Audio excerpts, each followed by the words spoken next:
Good morning. Welcome back to third day of HPG 2020. As a quick overview of the schedule today, we're starting out with Wenzel Jakob, Keynote, followed by Matt Pharr, invited talk. We'll go into papers and then posters again. So to launch right in, it's my pleasure to introduce our keynote speaker this morning. Wenzel Jakob is an assistant professor at EPFL's School of Computer and Communication Sciences and leads EPFL's Realistic Graphics Lab. His research interests revolve around physically based rendering algorithms, inverse graphics, and material appearance modeling, as well as graphics systems, which we'll talk more about. Wenzel is the recipient of both the ACM SIGGRAPH Significant Researcher Award and the Eurographics Young Researcher Award, and also the lead developer of the Mitsuba Renderer, a research-oriented rendering system, and one of the authors of the third edition of Physically Based Rendering from Theory to Implementation. And in fact, the code associated with that book is the topic of the talk following this after the break. The range of Wenzel's research contributions is remarkably broad. It spans all the way from the most foundational mathematical theory underlying rendering across many areas of rendering to graphic systems and open source high performance renderers. For example, in order to implement the second version of Mitsuba, Wenzel developed a metaprogramming system that made it possible to JIT compile the render to everything from CPU SIMD to GPUs, as well as other targets, and perform automatic differentiation. In his talk today, Wenzel will discuss the rapidly growing area of differentiable inverse physically based rendering, why it's important, recent advances, and open problems in the field. We invited Wenzel here specifically today to really emphasize the importance of this growing area to the HPG community. And if you look carefully at the inverse and differentiable rendering literature, limited forms of this are are on the cusp of becoming real time. And this is an area where I think this community can really needs to get more involved than we already are. And Wenzel is one of the leading researchers in this field. So without further ado, Wenzel, welcome to HPG 2020. Thank you for joining us, and over to you.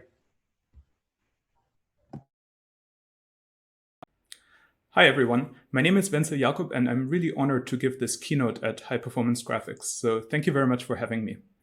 In the last years, my group has really dedicated itself to the problem of differentiable rendering, and today I'll share some of the things that we've learned along this journey. And this is our agenda for today. I'll start by giving some intuition about the kinds of problems we're trying to solve, and I'll show several demos to convince you that this is in fact a really important problem with applications in many different areas. And then we'll introduce a simple example problem and use it to really explain differentiable rendering and some of the challenges that this involves, like how to do it at all, how to differentiate efficiently and deal with discontinuities, and how to make it robust. So let's get started. When we run a rendering job, we have to provide it with certain inputs like the positions and shapes of objects, the materials, light sources, and so on. And after crunching the numbers for a while, it's going to produce an image. Now, in the rest of the talk, we'll think of this whole process as simply evaluating a function, where the scene description, x, is just a long vector of numbers, potentially with millions and millions of entries, and the same is also true for the generated image y. Now, going from left to right is a pretty well understood problem, and the real question is whether we can also go the other way by evaluating an inverse of the function f. This seems really tricky because of global illumination. For instance, a part of an object could be darker because there's something that's casting a shadow, but it could also be brighter because of interreflection from some other part of the scene.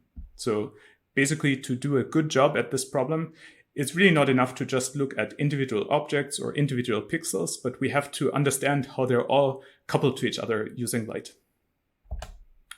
Now, inverse rendering is the central problem of computer vision, with decades of work on things like differentiable rendering and smooth rasterization. And what's special about computer vision is that there's almost always some very challenging object detection or a classification task that must be handled using machine learning, which these days usually means neural networks. And while a lot of energy has been put into things like network architectures, I would say that rendering has remained at a fairly OpenGL-style level of realism. One interesting trend is that people are increasingly looking into offloading rendering onto neural networks as well, using things like generative adversarial networks. This is more of a computer graphics talk, so the focus is a little bit different.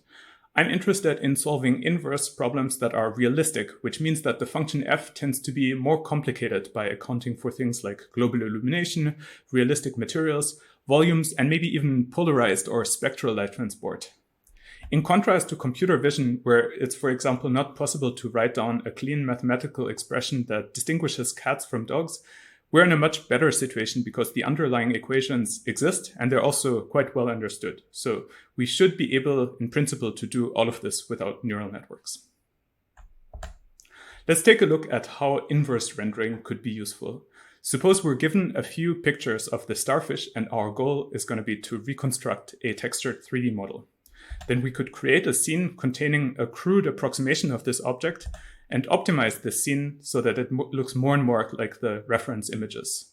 The optimization will then try and match the material on the starfish, and it also uses information from the different views to extrude these little bumps on top. Now, in the case of these references images here, they were actually also rendered using a Monte Carlo renderer, so it's not too surprising that it works. But we can also run the same process on real-world objects like this pear, which has been photographed from different orientations. And the inversion is done realistically, which means that extra cues like shadows also provide information that can be used to further improve the geometry. In both of these examples that I showed here, by the way, we were modifying a directly visible object to change its appearance. But light transport is a very global process, and objects also have indirect effects on their environment. A glass panel, for example, can refract light into pretty much any caustic. And by inverting this process, we can find out what shape is necessary to create some desired caustic. Now, this problem has been studied before, but using Taylor techniques that can only solve this specific problem. And our goal for today is to really find something much more general.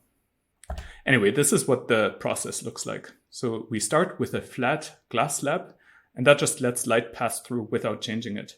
But that slab is really a height field, and all of those height values become part of an optimization problem. And after a few iterations of this process, we have a new height field that creates Hokusai's great wave, but only from a specific direction. And you can see that when the glass panel rotates here. In the last example, we were compressing and expanding light to create different shades of gray. But we can also mix different primaries to reproduce a color image like this famous painting by Georges Seurat. And that creates a much rougher height field. Here we only optimize the part in the image rectangle, which is why there are these random colors around on the sides of the image. Nowadays, you can buy super fancy 3D printers that can mix tiny ink droplets into the printing material as they go about their job. And one huge problem with this approach is subsurface scattering. Basically, all of these materials are very transparent, and so simply mapping a texture on an object doesn't work because it gets blurred out. And to fix this, we need to find out what configuration of ink droplets will produce an image that looks similar to what we wanted, but taking subsurface scattering into account. So this here is now a blurry version of that material. And after optimizing the result using a realistic volume renderer, we can recover some of the missing detail. Realistic inversion of light transport is really a brand new topic, and the number of things that you could try and do with it is just staggering. I find it really exciting to work on computer graphics at this time. In the past, our field has been very focused on visual effects and movies, and now suddenly there are all these new and alluring applications in other areas. Think of architecture, for example. In a building, it's usually very bright near windows and kind of dark on the inside. And the way in which this happens actually changes throughout the day and the year. So architects have to add extra electric lighting. And a good architect will think of a building a little bit like an optical system to use daylight as much as possible. And I think that we could really help architects by basically differentiating the whole building with respect to their lighting design goals and then visualizing those gradients in an intuitive way so that they can change the building. So that's the end of my motivation section. So I hope that you're motivated. Keep in mind that differentiable rendering is far from being a solved problem. And on the contrary, it's actually quite difficult to use at the moment. And there's a lot of work to be done before it becomes as practical as normal rendering. And we'll talk about some of those issues later. But let's first move on to an example problem and study that in a little bit more detail. And this example problem is really quite contrived, but we have to start with something. For example, I'll completely ignore shape optimization in this part of the talk, but we'll get to that later. So suppose we're rendering this lovely image of a T-set, but we actually don't like this rendering. It should look more like this instead. Unfortunately, we don't have that nice blue swirly texture, but only the boring gray one. And so our goal is going to be to reconstruct that missing texture, but using only this reference image here. So how do we do that? Well, first we need some way of measuring how close we are to getting it right. That's called the objective function, which takes a preliminary rendering as input, and then here measures the L2 error against some reference. This objective function could be much more complicated. For example, it could be a neural network, but let's just stick with the simple one for now. For inverse rendering, we just plug our rendering algorithm into this function, and then we search for the best scene parameters that make the objective function happy. The optimization domain is a high-dimensional space of all possible meshes, materials, textures, and so on. And this is the point where we throw up our hands in defeat and try something else because it's just too difficult. So instead of solving this impossible global optimization problem, we'll try our luck with a global one using gradient descent. And here in each iteration, we'll do a test rendering and pipe the output into the objective function, which potentially also takes extra inputs like the reference image, but it doesn't have to. And the important thing is that this objective function g just outputs a single number z at the end. And then we can differentiate this combination of f and g to figure out how we should change the scene to improve the objective. So far, so good. So what's really going to help with all of this is the chain rule. So when we're differentiating nested functions, it says that we can actually deal with the differentiation one function at a time. So we'll first differentiate the objective function, which basically measures the sensitivity on the number of the number z on this preliminary rendering y. And that actually gives us an image. And in the case of our simple L2 norm, that's just the difference of where we are now and where we want to get to. Now, although this is really a 2D image, let's think of it as a long vector, which has all the pixels stacked on top of each other. And assuming that we have that, then the next step is to differentiate the rendering algorithm, which gives us a matrix that will now translate this change in image space into a change of the scene parameters. The chain rule now says that we have to left multiply the vector by this matrix to get the gradients that we need for gradient descent. Now, differentiating the rendering algorithm and doing this matrix multiplication, those are really the two tricky parts. So let's forget about everything else. So to recap, we have this gradient image that you can see here. It basically encodes how the optimizer would like to change the rendering. And this is what this image looks like in our simple toy example. So you can immediately see the global nature of light transport with gradients in the reflection on the table. And I'm assuming that this image is known. And what we have to do now is to do this matrix multiplication to transform this image containing image space derivatives into derivatives of the scene parameter, like the texture in this example. So let's talk about how to compute the entries of this matrix, and then we'll go over various challenges like efficiency, discontinuities, robustness, and so on. A really simple thing that you can do is to use finite differences. So here we would take each scene parameter and then just wiggle it around a little bit and do a test rendering to see how that changes the image. And that gives us one column of the matrix that we want. Now, there are a bunch of problems with that. First of all, knowing how much to perturb a parameter to avoid approximation and rounding errors can be difficult. Today's rendering algorithms also rely on randomness, and it's a really bad idea to compute finite differences of noisy signals. We can try and always use the same random numbers, but there are situations where that is just not enough. And finally, this is going to be kind of slow. So let's move on. A much nicer way to handle this problem is to differentiate the equations used by the simulation and use whatever comes out of that. This is called differential Monte Carlo and was already used in the mid-60s with two concurrent works by Mikhailov in Novosibirsk, Russia, and Miller at the Argonne National Laboratories in the US. And both of them were interested in understanding how the reactivity of a nuclear reactor changes after tweaking important system parameters. And many thanks to Eugene Dion for helping track down some of these early references. So to see how this approach works, let's start by reviewing the rendering equation that's also used in our simple toy example. What it says is that the light that's traveling away from some surface arises because of one of two different things. Either the surface is emissive, for example, this table could be on fire, or light could be coming directly or indirectly from somewhere else and then be reflected by the table. Let's now differentiate the equation, and I'll use this little green partial sign as a placeholder for a derivative with respect to any of the millions of different scene parameters. And I'm going to apply it to the whole equation, starting with the first part. So here's how you can understand that intuitively.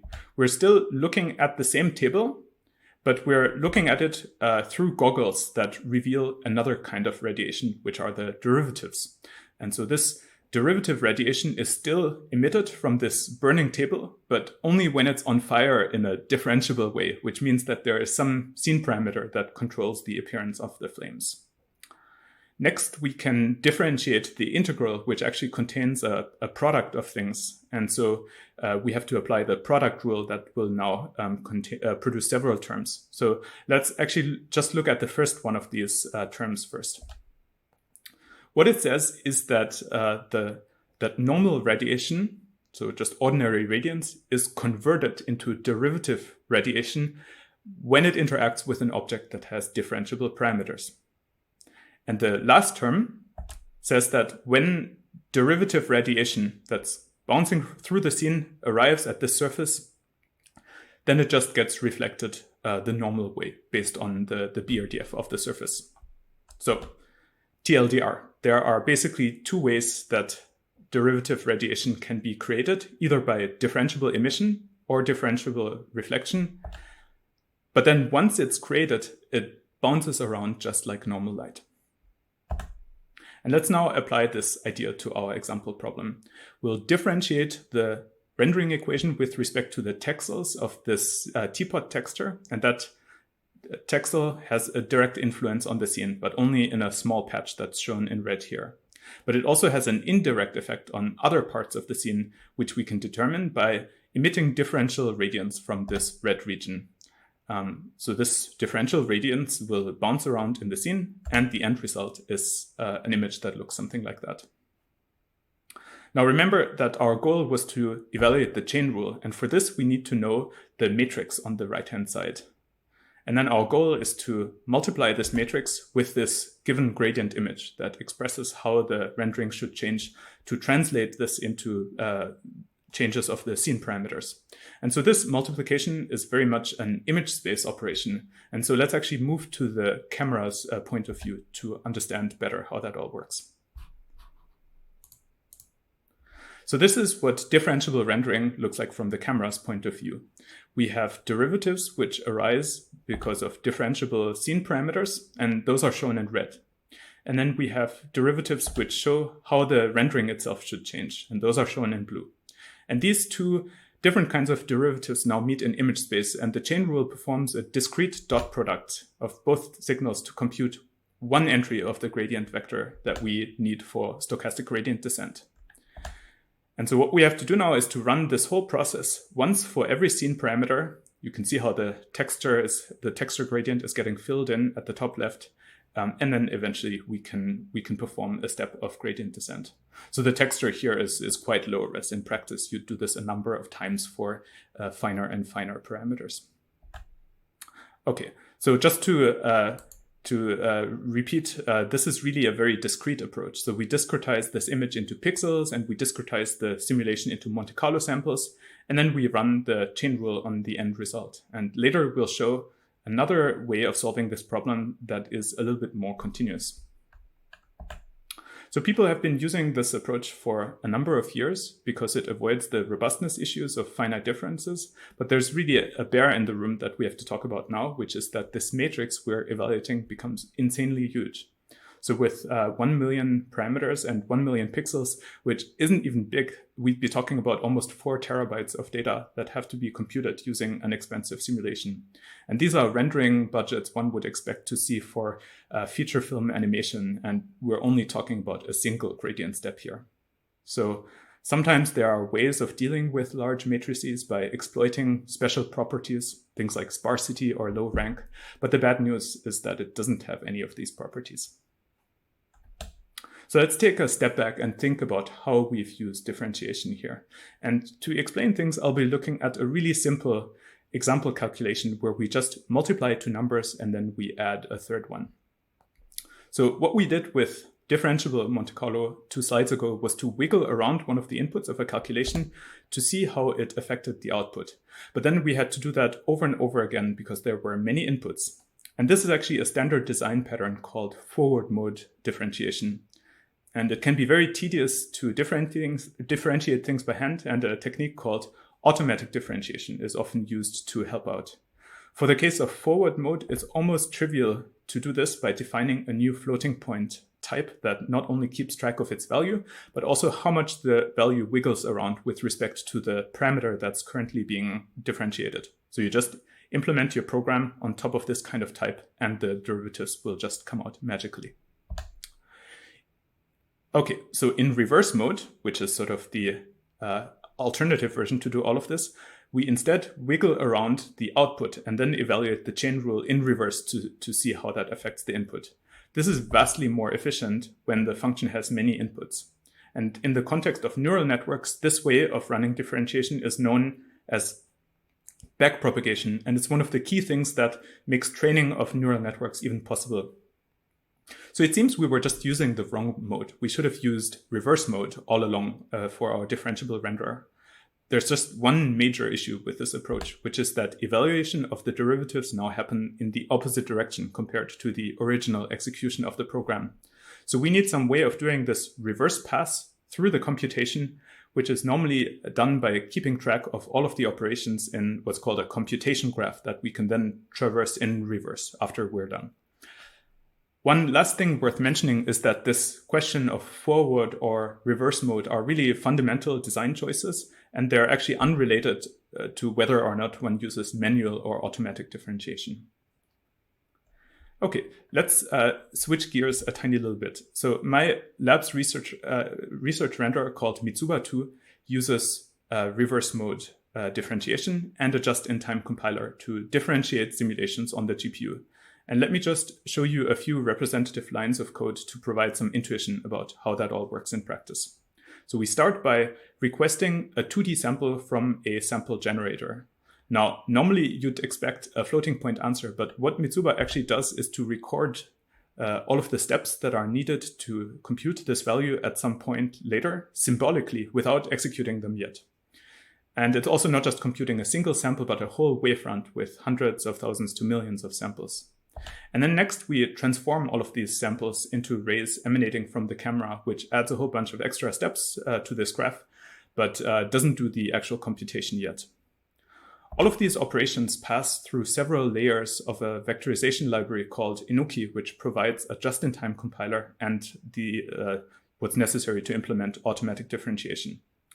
Now, suppose that this camera that we're sampling has some differentiable parameters. Maybe we're optimizing its position. So in such a case, there are actually two graphs that are maintained by the system at any time. The first is the one by the JIT compiler, which keeps track of what is currently being computed.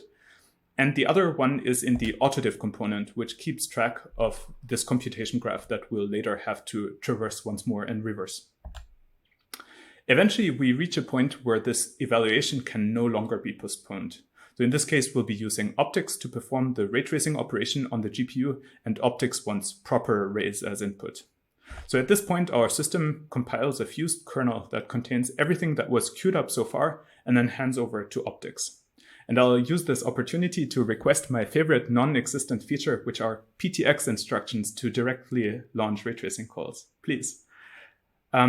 So compilation using Enoki is quite fast because it's basically just concatenating a bunch of PTX fragments and then letting CUDA deal with that. And the expensive compilation to actual machine instructions is normally just happening in the first iteration of gradient descent.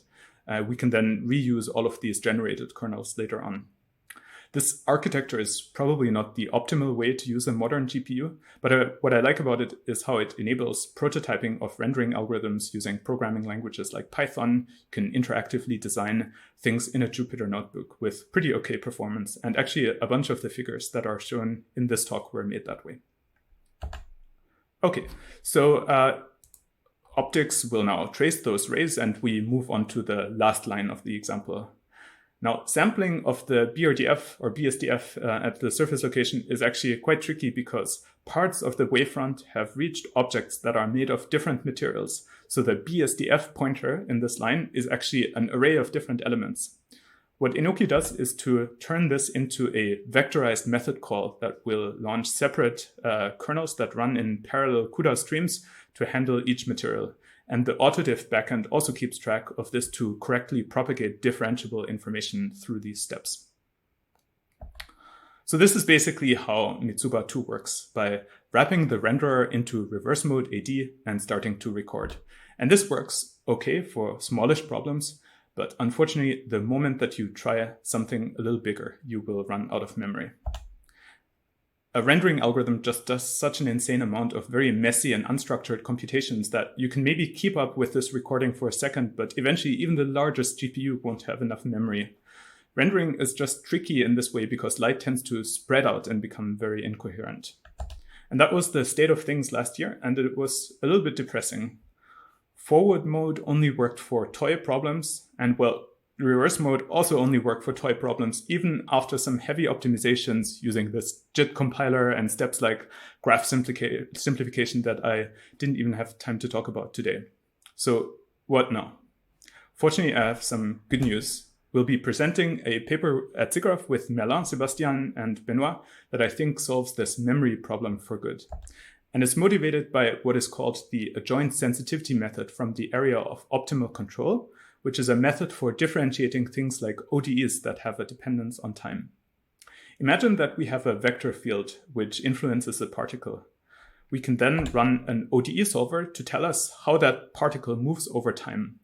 Now let's say that we want to differentiate this whole process in reverse mode. That actually means that we have to run the simulation once more in reverse. But this is actually super easy here because we can just integrate that same ODE backwards once more, backwards in time, to return to where we started from. So in other words, differentiating problems where we can reverse time is almost trivial, and we can do it without a computation graph because of this reversibility. Now, the thing that's really unfortunate is that we don't normally have a time dimension in our renderer. And even if we added one, it wouldn't have this convenient reversibility property. On the other hand, it's kind of interesting that this method has the word adjoint in the title. And that normally means something very specific in the context of rendering. In particular, we can render an image by sending out radiance from the light sources and then propagating that to the camera, or we can start from the camera and then send an sort of imaginary kind of radiance called importance and propagate that to the light sources. And either way, the answer is the same. So remember those gradients that tell us how the image should be changed.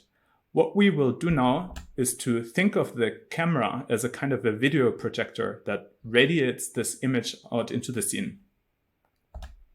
And if we were just rendering an image, then this is what the result would look like. But our goal is to figure out how to change the scene so that it looks more like the image that we wanted. And for this, we again have to compute a dot product of two different signals, but it's a little bit different now. And the difference is that the dot product happens on the scene surfaces, and it's a continuous integral. It's a product integral instead of a discrete sum. So this is what I meant earlier when I said that we'll make things more continuous. Okay, so this doesn't really seem to be making things any easier. So let me explain why this is such a big difference. So in practice, we'll use Monte Carlo sampling for all of this and trace individual rays, and then to project those derivatives onto surfaces. At a given intersection, there are normally just one or two local parameters like albedo or roughness influencing shading, and we know exactly which ones those are because they're the ones that are queried by the BRDF when we evaluate it. Now, what we have to do is to splat this incident energy directly into those parameters, for instance, into texels of a texture. Now, it's actually a tiny bit more complicated than that because the BRDF might be more sensitive to some parameters than others. So what we actually need to do is to backpropagate the derivatives through the BRDF to find the sensitivity of these different parameters. And this turns out to be simple enough that we can do it by hand for simple BRDFs, or basically using any kind of tool for computing derivatives and then implementing the resulting derivative shader, which you can think of as the response function of scene surfaces that now act like a giant sensor for incident derivatives. Normal radiance that's arriving at this same point also plays a role in this whole process, which I unfortunately won't have time to talk about today, but everything is explained in the paper. So that's the basic idea. But let me rephrase it in another way in case something wasn't clear. In a normal renderer, we can either propagate radiance or importance, or even both at the same time, and this can often reduce noise. But and both of these also encode color, so you'd have 3 channels in an RGB renderer coming from each side. In a differentiable renderer, we can propagate derivatives from the objects or from the sensor, and both are signed so they can cancel each other out in interesting ways. But the main difference is actually the dimensionality. There are millions and millions of scene parameters, and it's completely impractical to propagate starting from the surfaces and then towards the camera. Instead, what we should do is to go from the other side and deal with the whole product integral problem on the surfaces, at which point it becomes much easier. Here's a demo using this new method to optimize the texture of a globe that's only indirectly visible through a curved glass bulb. This is kind of similar to our toy problem, except a little bit more complicated because of this extra interreflection. We're starting out with a version of the scene where the globe has the texture of Mars and a reference image where the Earth is actually visible. And our goal is going to be to reconstruct the Earth texture on the globe while undoing all of this messy global illumination and also automatically exploiting the fact that we can actually see this globe from the front and from the back through this mirror. By the way, this kind of problem is obviously really contrived, but it's nice for testing differentiable rendering algorithms. And here you can see the algorithm running on this image and how the texture changes over time. We don't actually see all parts of this globe, even with the mirror reflection, so some parts of this reflection of the texture stay brown. And here is a close-up visualization just of the change in the texture. And here's a plot showing how quickly these different methods converge. The red one is this automatic differentiation graph-based approach in Mitsuba that I talked about. And all of the other lines are different flavors of our new method that we call radiative backpropagation. Now, one of the flavors is unbiased, and two of them are intentionally biased. And you may find this kind of surprising, but the biased ones are actually the two fast curves at the bottom, and they generally do quite a bit better. So I'll refer you to the paper for more details on why that's the case. Let's look at this other plot where we completely ignore runtime cost and just graph the convergence per iteration. What this shows is that the quality of the gradients is similar for all of these methods, again, with the biased ones having a slight advantage. And here's another example of 3D reconstruction of a smoke volume from a reference image. This is what it looks like when we run both Mitsuba 2 and this new method on the problem. Okay, so you didn't see anything happening on the left side, and that's just because Mitsuba 2 couldn't complete even a single iteration of the optimization in the whole time that it took the new method to converge. And this is the associated convergence plot. But now time is on a logarithmic axis because simulating volume interreflection just gets really expensive when you have to record a computation graph of that. And this is the last graph I'll show. So a plot comparing the speedups, so the new method over Mitsuba 2 for different scenes, sample counts, and flavors of the method. And that's quite a lot to take in, but what I just want to point out is that even the smallest bar on this slide is a 40x speedup, and we've observed up to a factor of about 1000x. Now, part of the reason why it's this much faster is because reading and writing lots of GPU memory, of course, takes time, and this new method requires essentially no memory except for a buffer into which to write the final gradients, which is really not all that different from rendering a normal image. So in summary, it's not enough to just use reverse mode automatic differentiation. We also have to exploit properties that are specific to the problem, like reciprocity of light transport in our case. And this turns the whole thing into just another kind of light transport problem with weird sensors and emitters that we can in principle solve with any kind of existing rendering technique.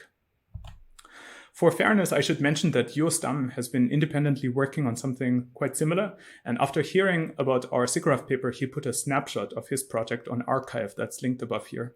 It's interesting because he approaches the problem from a different direction, so you might want to check it out. And that concludes this part of the talk. And in the last few minutes, I'd like to touch on two more points, which are discontinuities and robustness. So let's start by talking about these pesky discontinuities due to visibility changes. You'll find those basically everywhere in a physically based renderer, in integrals over pixels, that's the top example here, or also directional integrals involving the light sources, for instance, to compute smooth shadows, or interreflection involving the scene materials. Now, having discontinuities in a renderer is normally no problem at all during rendering, but it turns into a major issue when we now want to differentiate shapes. And the reason for this is that changing shape parameters like vertex positions is now going to move these discontinuities around in all of the integrals. So why is that a problem? Well, in the first part of the talk, we differentiated an integral, and we did that by moving a derivative from outside to the inside of the integral. And normally that's a perfectly fine thing to do, but unfortunately here now the two sides are no longer equal when we have discontinuities that with positions that actually depend on what is being differentiated. And so what we want, unfortunately, no longer matches what the differentiable renderer is going to output. So that's bad. To address this problem, we could compute the integral analytically, or we could blur things somehow so that the discontinuities go away. Now, these kinds of ideas are unfortunately not very portable to differentiable path tracers that simulate all of these different indirect effects. At SIGGRAPH Asia in 2018, Lee and colleagues presented a clever way of fixing this problem by importance sampling the edges directly. To me, this paper was a huge milestone. Basically, they were the first ones to really figure this stuff out and make it unbiased. And I'm sometimes a little bit sad when folks in other areas write surveys of differentiable rendering that don't even mention this paper. The unbiased approach for surfaces was later extended by Zhang and colleagues, first into a general theory that also supports volumes. And this year, there's a paper about path space differentiation. So you can see how many people are working on making all of this stuff work that I'm really excited about where it'll be in another 2 or 3 years. Let's get back to edge sampling. So the question is this the end of the story? Well, sampling edges is actually really hard once you start to look into it. We have to find a position on the silhouette with respect to some other point in the scene. And the trouble is that every scene point will have a different set of silhouettes, and we don't have efficient data structures to find them. And because of that, the performance really tanks when there are lots of edges or when we can find the edges, but then they end up being occluded by something else because there's visibility too in addition to all of this. Let me show you a different way of achieving the same goal. And now remember that our problem wasn't really that there were discontinuities, but the fact that their position depended on the parameters that we wanted to differentiate. Our Monte Carlo samples are very discrete, and so in some sense, they don't feel the effects of these moving silhouettes. If we could just somehow suppress this motion of the silhouettes relative to the samples, then things would be fine. Or expressed in another way, if we could get the samples to move along with the silhouettes, then there wouldn't be a problem. Now, it's interesting that one thing that you can always do when evaluating integrals is to switch to a different set of coordinates. That's called a change of variables. And that's actually what we will do. We will find a new set of coordinates that moves along with the discontinuity and then just compute all of the integrals there. And it turns out that we can find such a change of variables by tracing some test rays to sort of feel how things are moving and then constructing a reparametrization based on this information. That's the basic idea. And there are a few more steps needed to really get this to work in a fully general setting, which are a little bit too detailed for this type of talk. So I'll refer you to the SIGGRAPH Asia paper that explains everything in detail. And here are some visualizations of the resulting gradients for rotation, translation, and scaling of an object. The middle column is the reference from finite differences. The right column shows what the gradients look like when we don't do anything special. You can see that they're essentially 0. And the left column is this new change of variables approach. So you can see that it matches the reference. All of this also works for indirectly observed discontinuities like glossy reflections of an object, shadows, and even refraction. And the nice thing is that we don't need any fancy data structures to implement this idea. So all of it is based on ray tracing, which is very optimized these days. Because we don't have to rely on a tricky edge sampling operation, variance of the gradients also tends to be lower for complex objects. Here you can see an equal time comparison between edge sampling and this new change of variables idea. And when we subdivide the teapot, our method produces basically the same gradients because it just uses ray tracing and doesn't care about how things are tessellated. Of course, there are some downsides as well. In particular, our method contains approximations that add some bias to the gradients. As you can probably imagine, we're really interested in putting everything together now. So we want to have differentiable edges with radiative backpropagation and then to implement that on top of the just-in-time compilation approach in Mitsubatu. Let's go to the last point, robustness, and then I'll wrap up. And this is the slide where I currently don't have any good answers. Differentiable rendering resembles training of neural nets. But the thing with neural networks is that you can just initialize them randomly. And for reasons that nobody really understands at the moment, the high-dimensional geometry of minima and saddle points causes stochastic gradient descent to find solutions that are pretty good. The same definitely cannot be said for differentiable rendering. We have to start with something that's already fairly close to the end result, or things will just explode. It would be really cool to be able to start from an empty scene or even a random one and then just create something from scratch based on an image reference. But we're just not there yet. Right now, we're using simple loss functions like L1 or L2, and people have also tried combining differentiable rendering with neural networks like VGG. So what's really the best thing to do there? And should we even be rendering images or directly to some other kind of basis functions that's maybe superior for optimizations? Some scene representations lead to very non-convex optimization problems. What we already know is that triangle meshes tend to be bad and implicit representations are more robust. But is there more to it? And what's really the best that we can do? Right now, we're also often tweaking multiple things at the same time, like running gradient descent, and then at the same time increasing the resolution of textures to provide more degrees of freedom. All of this seems kind of hacky, and I wonder if there isn't maybe a better way.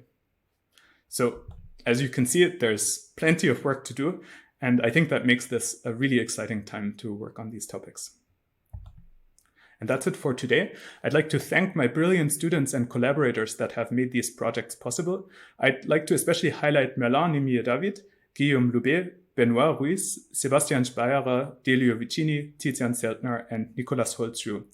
And I'd also like to acknowledge the artists, including my wife, Olesia, who designed 3D models that I used in this presentation. And I'll close by saying that I'm always looking for excellent PhD students and postdocs. And if this kind of stuff is interesting to you, then we should definitely chat. Thanks for your attention, and I'd be happy to take any questions now. I guess I want to start with a quick comment in that I really appreciate the difficulty of the assets and the test cases you were showing. The combination of the globe inside the glass and the mirror and the reflection of all that and the reconstruction of inhomogeneous volumes. I really appreciate the just trying to throw the most difficult possible thing at the problem rather than just showing the bare minimum of assets.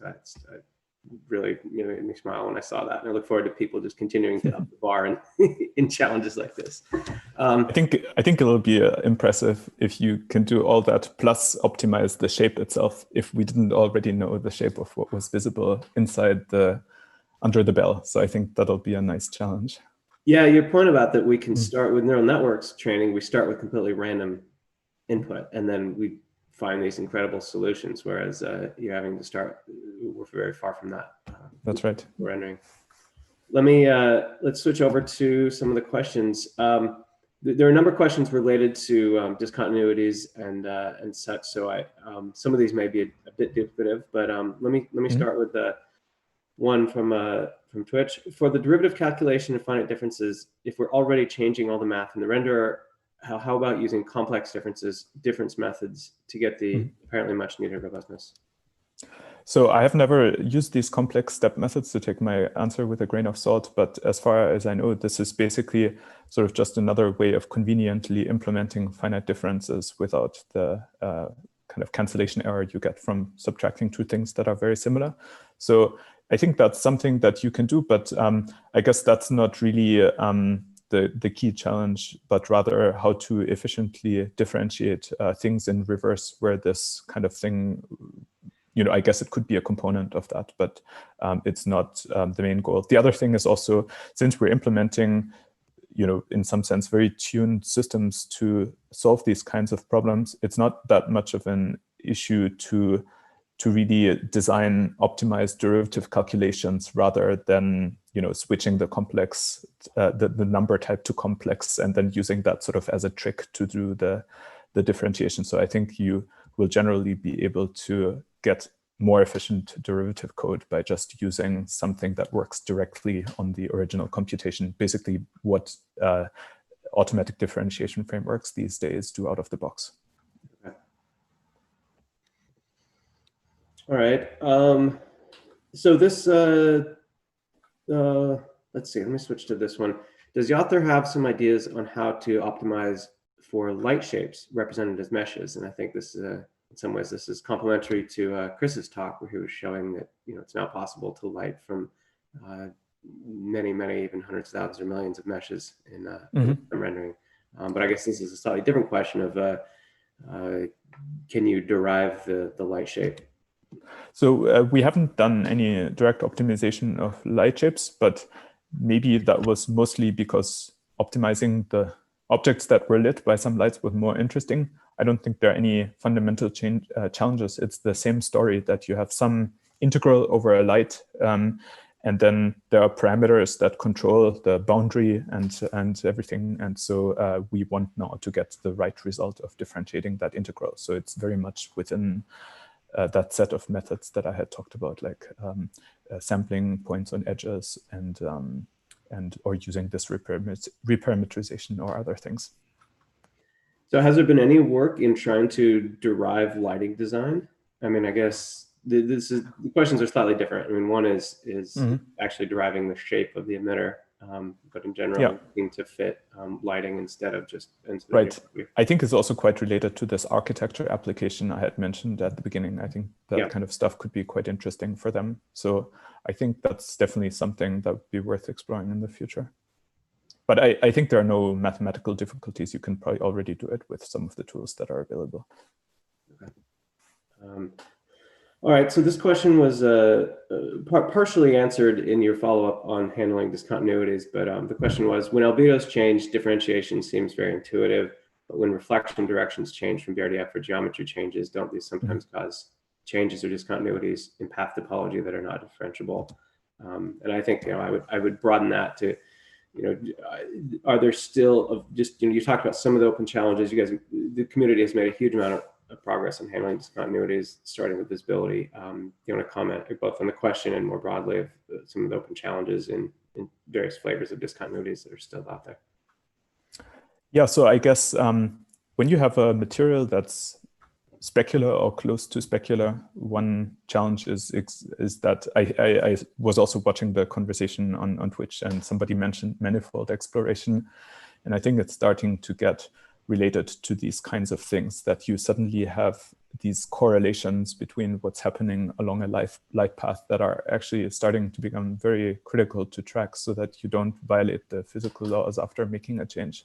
So I guess in terms of the spectrum of algorithms that we talked about today, I showed first the Mitsuba 2 implementation. And one example that I showed all the way at the beginning was this glass slab that actually had multiple refractive interfaces. And then we were able to optimize the combination of the whole thing, actually even including internal reflection and that kind of stuff.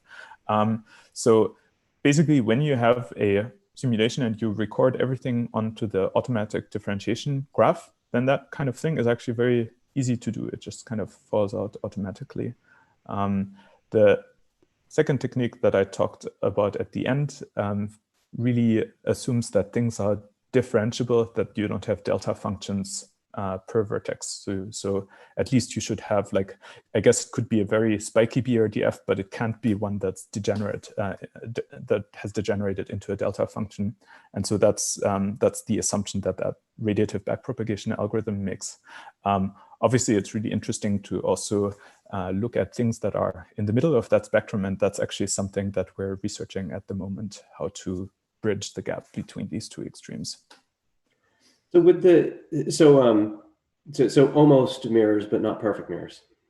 Almost mirrors, but not perfect mirrors. Yeah. Mm-hmm. So it has to have a PDF. Non-degenerate. So with visibility discontinuities, I've wondered, as I've been watching this field evolve, there's been a lot of work over the years in attempts at pre-filtered visibility for forward rendering.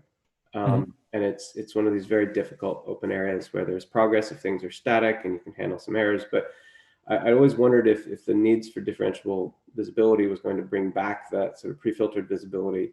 And that's maybe a way to do it much cheaper. But it's quite hard. It's quite hard, yeah. One of the problems of that field could go away just because you're trying to do it backwards. Yeah, I guess, so there are different directions in which you can pursue this topic. You can try and think about, how can I do this as efficiently as possible? Imagine you're building a differentiable renderer that's part of a neural network.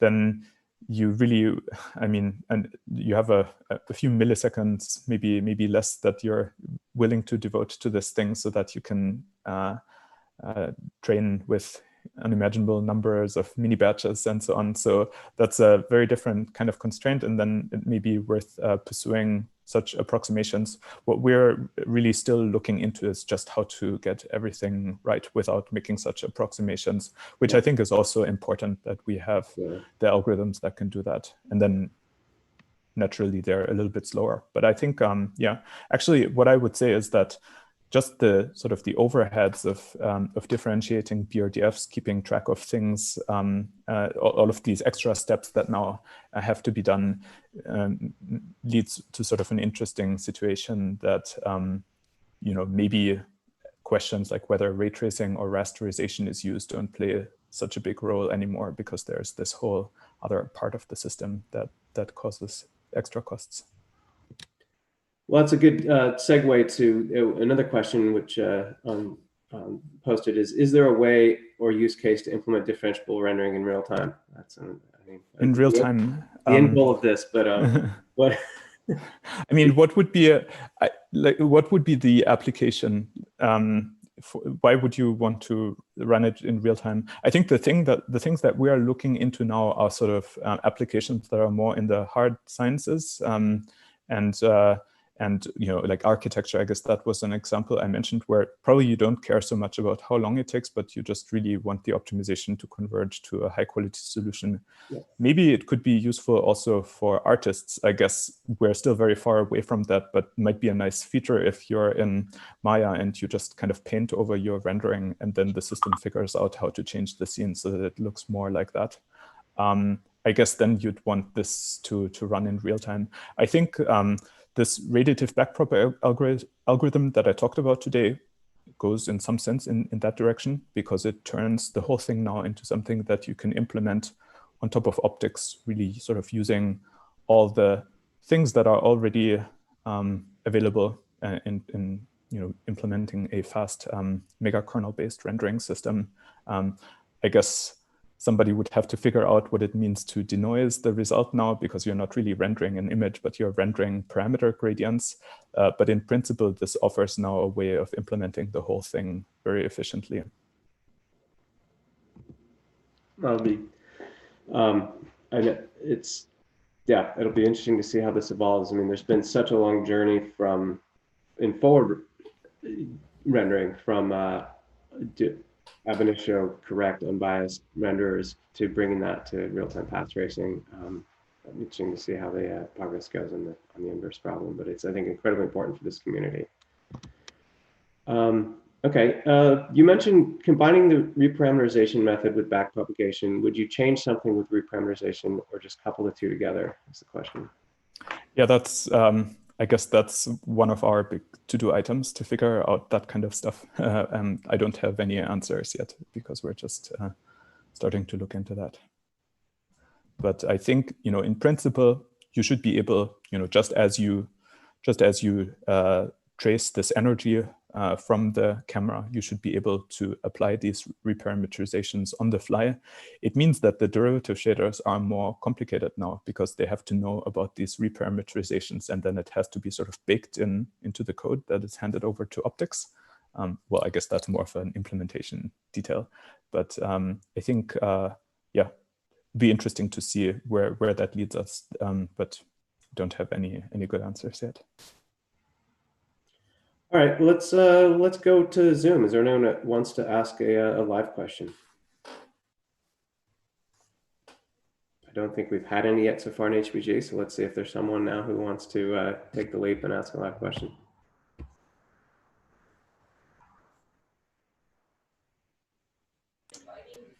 Yeah, I have just a very simple nuts and bolts question. Wenzel, on the per time step range, how much what's the overhead of basically all the infrastructure for tracking differentiability and things like that, versus if you just wanted to path traced one image?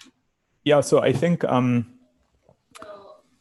you know, the system that we have with Mitsuba 2, I explained some of the pros and cons of it today.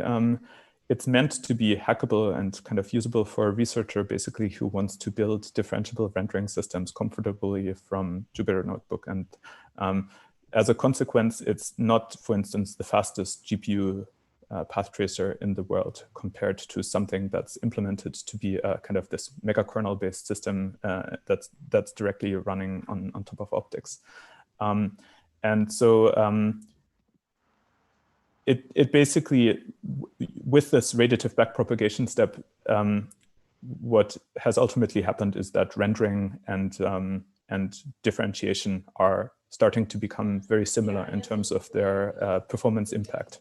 So it means that instead of your normal shaders that you would have on objects to describe reflectance, now you have these derivative shaders that now basically splat directly into textures or other parameters that are lying around. So it's kind of weird, right? Normally in a ray tracer, you send out rays and then you write in a frame buffer, which is sort of the return value of this ray tracing call. Now you're sending out energy and directly depositing it in textures based on shaders that are created by differentiating your original shaders. So I think that's a way of thinking about it. So that means it's kind of scatter heavy, right? It does like writes to random locations in memory. I think that could potentially make it a little bit slower than an ordinary renderer. I guess you'd have to implement this atomically as well. So, but in principle, the main cost is probably still ray tracing and just kind of scheduling things on the GPU. So I think in principle it can be really fast now. Oh, that's interesting. I've got another question from Slack. Let's see if would the auto differentiation approach run out of memory if you simply accumulate gradients from one SPP rendering each time? No, then it's releasing the entire computation graph. Yeah, that's fine, and that's something you can do, but you're not really doing yourself any favors with that. I mean, it's not going to run very efficiently. So the thing is basically, you can always kind of downgrade the quality of your simulation to a point that it fits into memory. Probably you'll tweak the parameters so that you can just about fit into whatever memory budget your GPU has. And that's actually what we've been doing with Mitsuba to run more complex things. We just, I guess, we go down in the resolution, we go down to one SPP, and then eventually we can run it. The thing is, though, then your gradients are really, really noisy, right? So you need to do tiny gradient steps to get us to avoid having problems with convergence. That's one thing. The other thing is you're launching lots and lots of kernels and making relatively little progress. There's a lot of synchronization and talking to the GPU for all of that to wrap up. And then the last thing is in this, and that's probably the most significant one, when you are filling up your GPU with memory now to do one of these differentiation steps, well, on a graphics card with, I don't know, let's say like 16 gigabytes of memory, that means you have to write that all out and read it back in and probably do it actually a few times before you're done with one gradient step. And that's, of course, very expensive reading and writing all of that memory. And so I think what the radiative backpropagation work shows is that it's a little bit silly to read and write so much memory because the underlying steps are actually much simpler. You can avoid a lot of this memory traffic and just take care of things on the fly by exploiting the reciprocity on light transport. And so that's actually the reason for some of these large speedups that I showed earlier. I think it's mainly down to the fact that you don't have to read and write from memory. Okay, I've got a couple more questions, so I'm going to run a little bit into the break. The break lasts till 10:15, but I'll go another few minutes. Next question, would progressively replacing more and more parts of the renderer, including even the scene itself, with neural network-like structures, help the differentiable renderer learn from pure random parameters? Yeah, that's a good question. So one thing that's worth thinking about is that you can always put neural networks anywhere into your renderer and use them in their capacity as function approximators. And now when you have a differentiable renderer, then you can in principle train those neural networks as part of rendering a scene, which is pretty crazy when you think about it. So I guess a simple example would be SVBRDFs, right? If you have some complex material, you describe it in terms of an SVBRDF, and the coefficients of that are actually computed, let's say, with a convolutional neural net that upsamples this from some low-dimensional state vector. I think that's something that you could do. One thing that people are increasingly looking into is really to replace larger parts of the renderer so that you really offload part of the light transport simulation onto the neural network as well.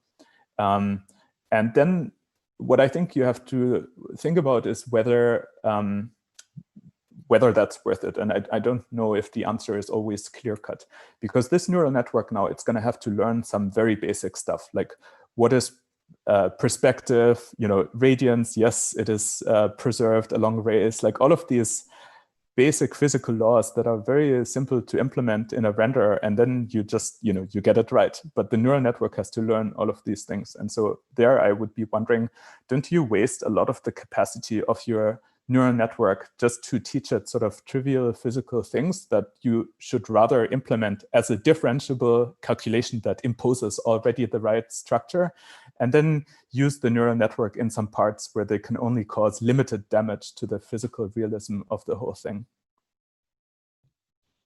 Yeah, and I think as I don't know if you may be referring to one of our papers, SIGGRAPH papers this year, where we're learning both direct and indirect illumination as part and scene description. But it is the big question of what should be learned and not learned, and certainly learning the parts of the rendering process where humans don't have a great answer immediately, or we're using heuristics is the most valuable.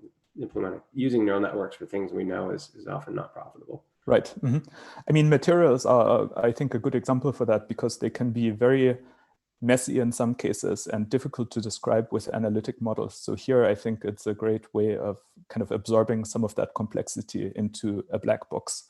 But for the transport itself, I would say I'm less convinced. I think it can still play a useful role in providing sort of utility operations. So for instance, we had a paper about sampling subsurface scattering with Delio Vicini and Vladlen Koltun, SIGGRAPH or SIGGRAPH Asia. I don't remember exactly. But basically the idea was, when you have, let's say, sort of a glass of milk or so, light comes out somewhere completely different. Now the probability distribution of where it comes out, it depends on the shape of the object, it depends on the material parameters, and you can actually learn these probability distributions that are very complex for a renderer to come up with, because it has to maybe bounce around thousands of times inside the material before it'll emerge somewhere else. And so that kind of thing can be, I guess, offloaded to a neural network. But then the tricky thing is to cast that into a framework where you can't have energy gains or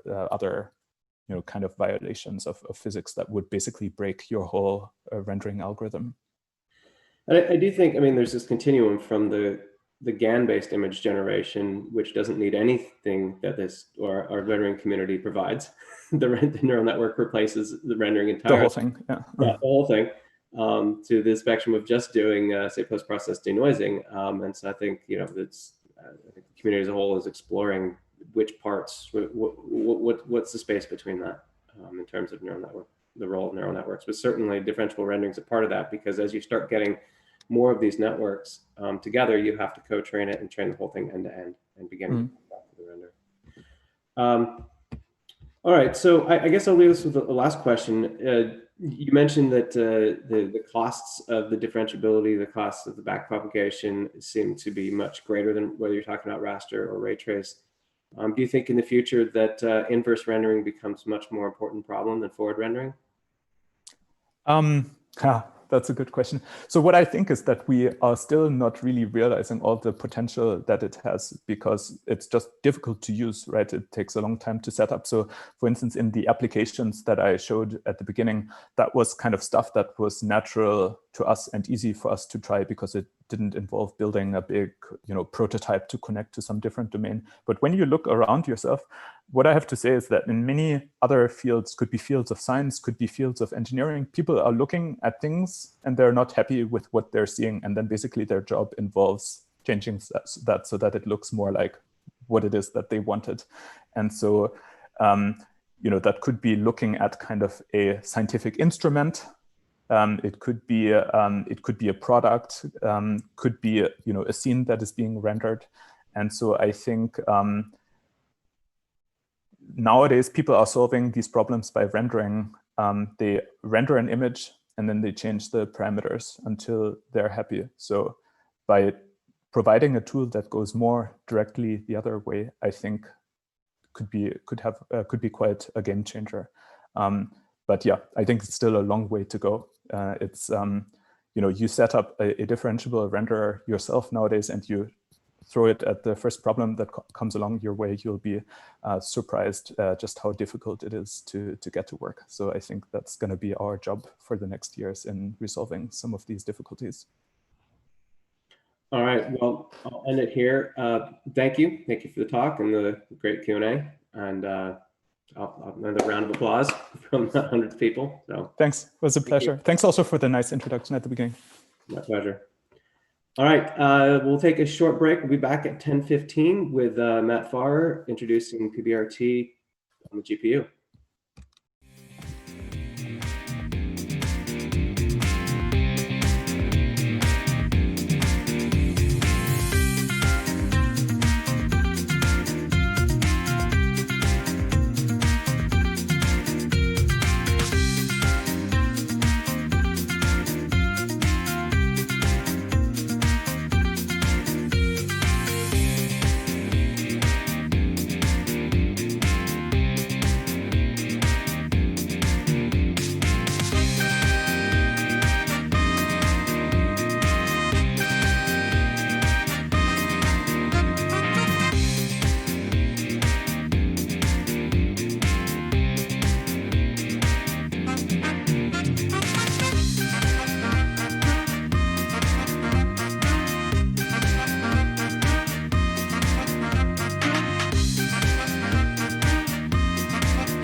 Okay, so welcome back from the break, everybody.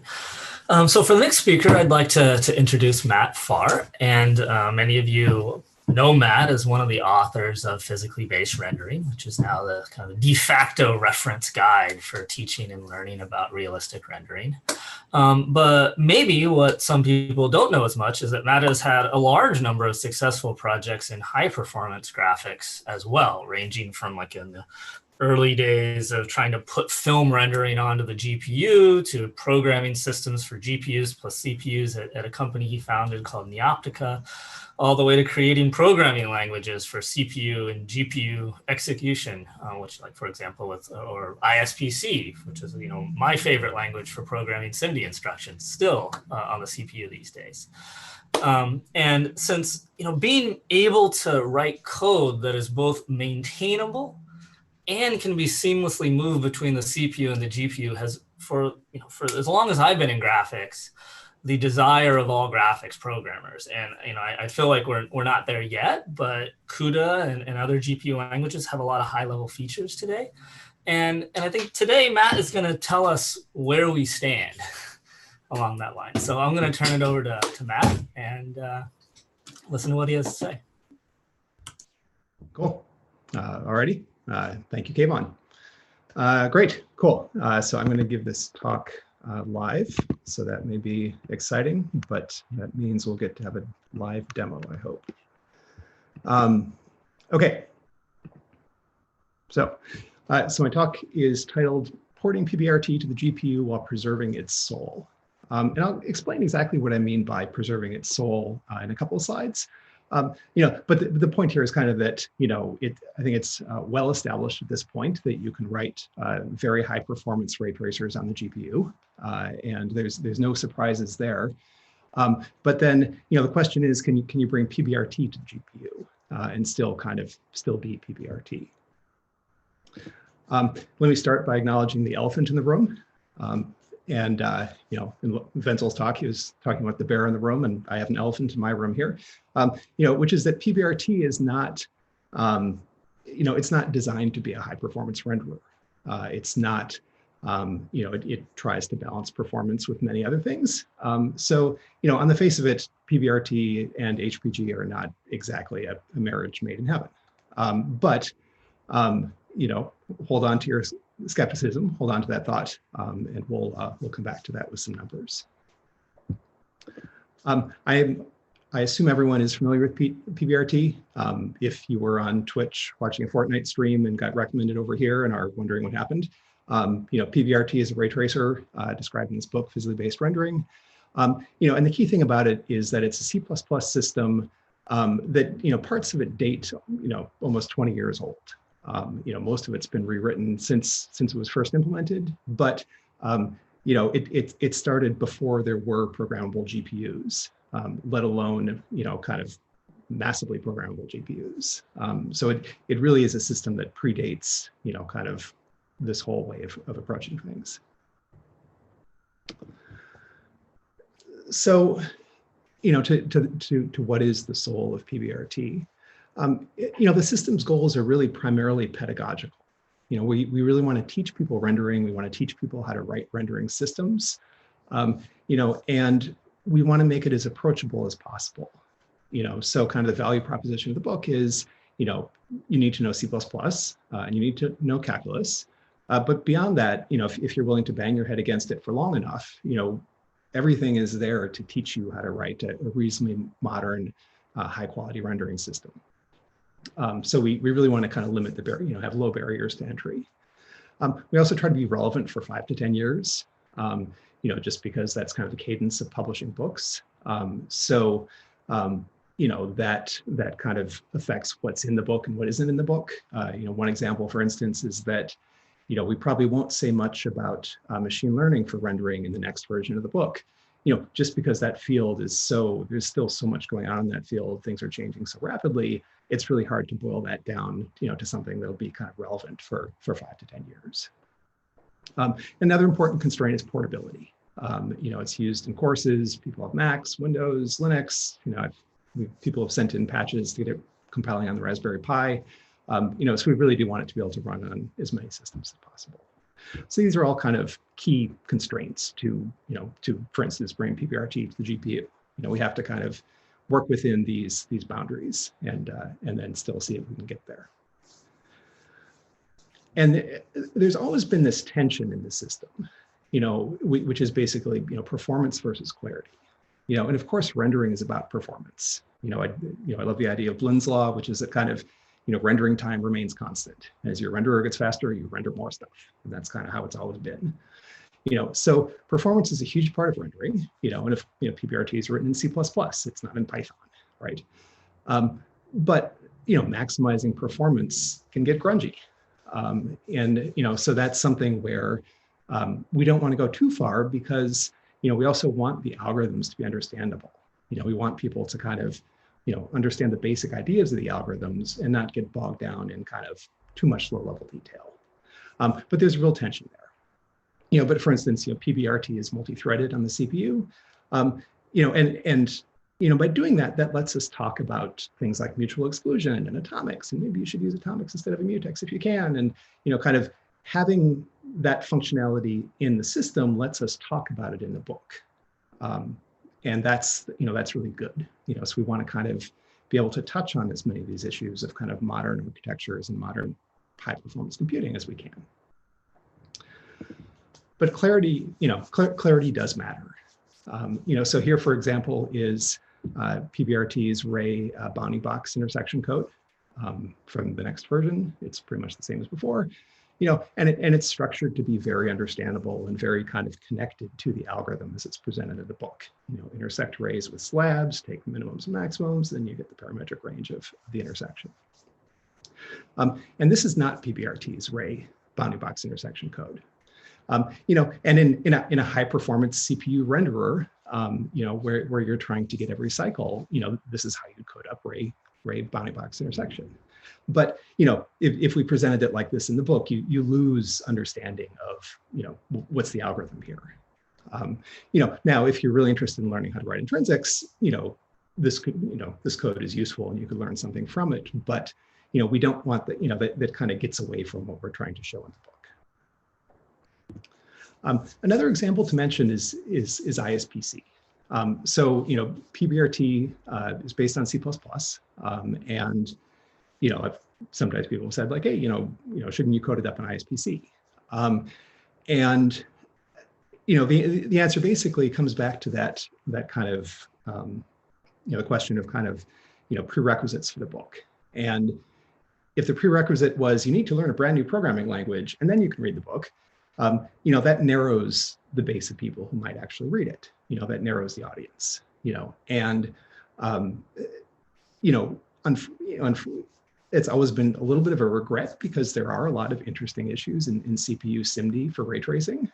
Going packet tracing, multi-BVHs, sorting for shading, all that sort of stuff. You'd really like to discuss. We'd really like to discuss that in the book because it is relevant to ray tracing. Modern production ray tracing. But not at the cost of making people learn a new language. So that's kind of, I hope that kind of gives a flavor of kind of the constraints in the space. Okay, so we try to be relevant, and obviously, why bother if it's not relevant? And GPU ray tracing has been a thing for, quite a few years now, right? Going back to Tim Purcell in, I think, 2003, and lots of work at the interactive ray tracing and more recently high performance graphics hardware and then high performance graphics conferences. But it's really impossible to ignore right now. This kind of leads to the question of if you're writing a ray tracer from scratch now, and it doesn't support the GPU, is that relevant? Fair. People can disagree on that question, but I think it's a hard question. It's an important question. So kind of based with that context, based with that question, that question kind of led to the project that I'll be talking about for the rest of the talk now, which is about, bringing PBRT to the GPU. So, a couple months ago, I kind of started this project, not knowing how it was going to turn out. One thing was clear, was that given the existing C++ code base, CUDA was, the best option for bringing it to the GPU. DirectX 12 is only on Windows. It's not portable to Mac and Linux. Vulkan is fairly complicated. That'd be a big barrier to, it'd be a big barrier to have to learn Vulkan in order to read the book. And then also, we'd like to kind of maintain both CPU and GPU code paths. So really being able to implement it in C++ was key. And then optics was the other part of that. The port uses optics for ray intersection tests. That obviously gives GPU accelerated tests. And that also lets us sidestep explaining data parallel creation of BVHs and how to implement a high performance GPU ray tracer. Now, there's lots of interesting stuff there, and it's a small regret to not be talking about some of that stuff. But on the other hand, there are only so many pages to work with, and at some point you have to kind of draw the line. I would like to note that, by using optics, I just want to call out that kind of, using optics here is, it introduces a black box. There's a thing over here and it's going to intersect rays for us. And we call here and it gives us a result. For the pedagogical goals of the book, we would like to explain all these things. Fortunately, we still do have the CPU path. So that does allow us to kind of go into all this stuff about building acceleration structures and ray triangle intersection and all that stuff. So I think that worked out okay as far as kind of, having this black box here, but still kind of, having the content elsewhere. So basically the idea was, to kind of, given that general direction, the idea was to kind of just start doing it and, if need be, fail fast. The question was not, can you bring a ray tracer to the GPU, but, can you do that in a way that still kind of, maintains the cleanliness of the PBRT code base? And, so the questions were, can it be done with the code still being clean? And is performance interesting? PBRT was never written for the GPU. So, if performance is not interesting, then, why bother? So part of that was to start making pictures as soon as possible. Okay, so here's the first picture I made. And this was kind of the point at which I knew it was possible. We have a triangle with ambient occlusion. The key thing here is that, making this picture involved bringing over a decent amount of PBRT code. So this is PBRT's camera model, all the vector math stuff, all the sampling routines to generate, rays for ambient occlusion, the film model, to kind of save the image and so on. And this actually used PBRT's ray triangle intersection code. This wasn't yet using optics. Actually, this was like the most minimal port possible in that there is no acceleration structure. So for every ray triangle intersection, it looped over every single triangle in the scene and then, intersected against the triangle.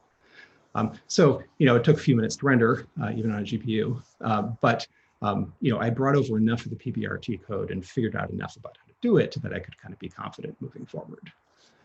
And then just to kind of briefly tell the rest of the porting story in pictures, the next big step was to get optics going. So here we're still doing ambient occlusion, but optics is tracing rays for us, and this lets us do more complicated scenes. This image also features the PBRT's realistic camera model, where it's like tracing rays through lenses to generate the camera rays. The next step after that was big, and that was lights, textures, materials, and I think alpha testing here as well. And I can render scenes like this. So this is path traced on the GPU. I think this was like 2,000 samples per pixel. You got to have subsurface scattering if you're going to do ray tracing.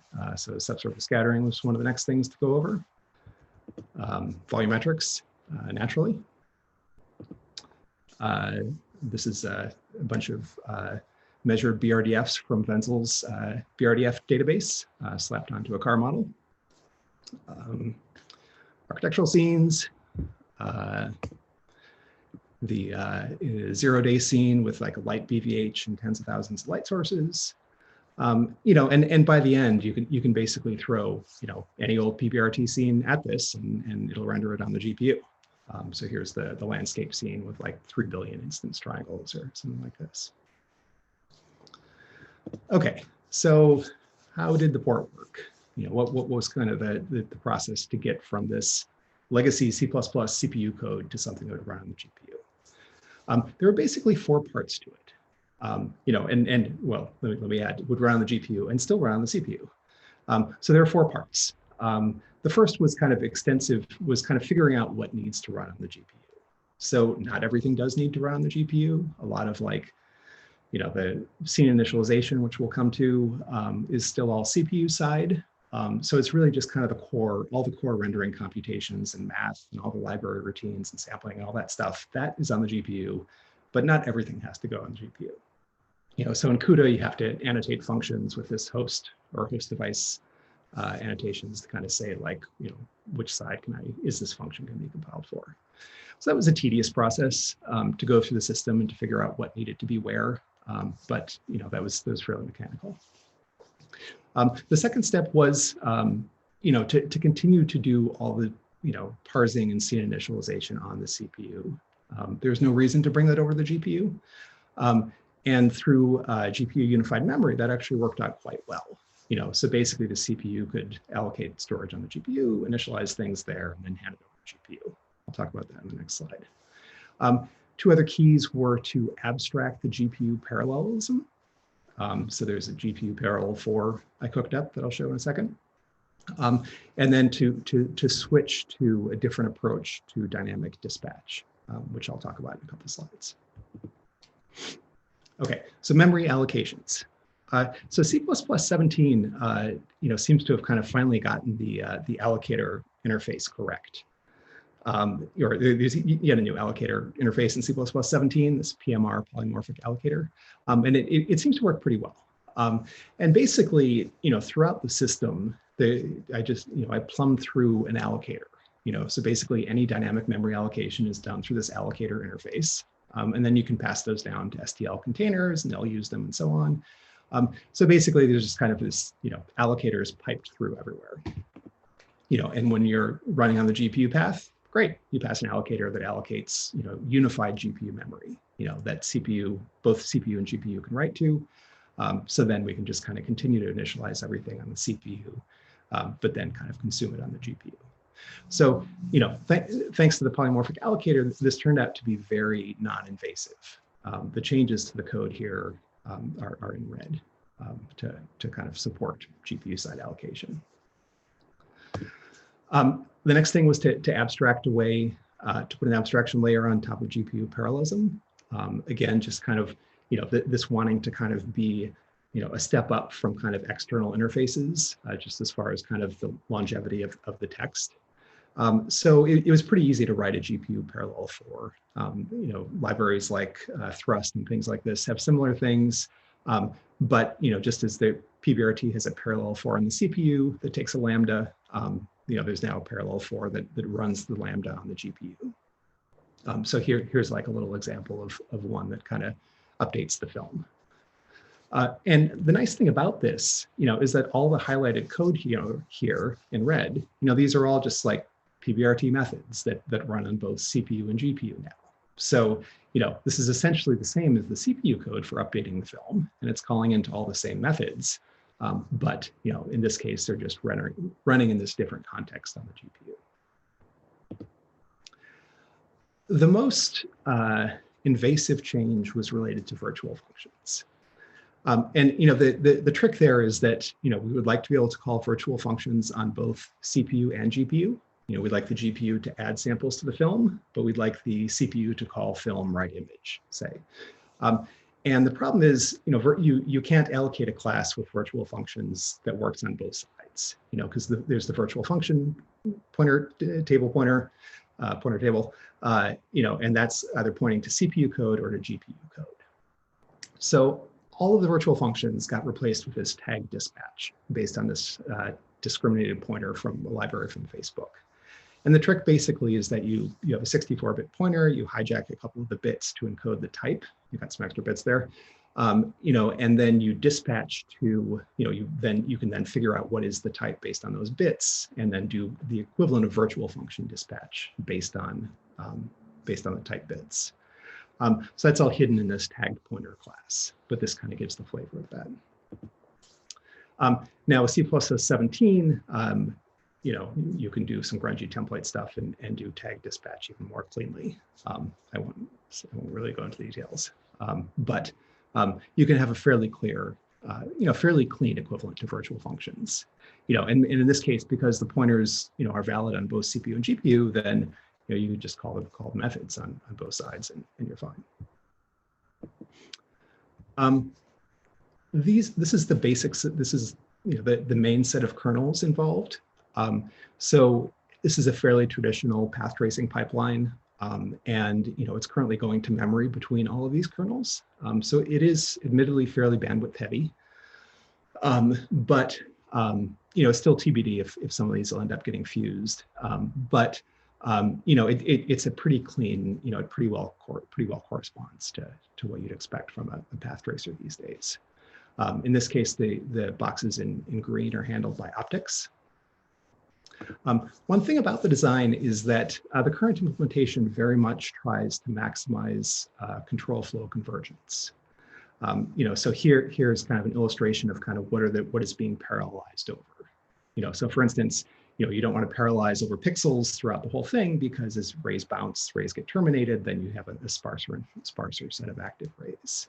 So essentially, most of the parallelism is over a set of active rays, for the current kind of wavefront being traced.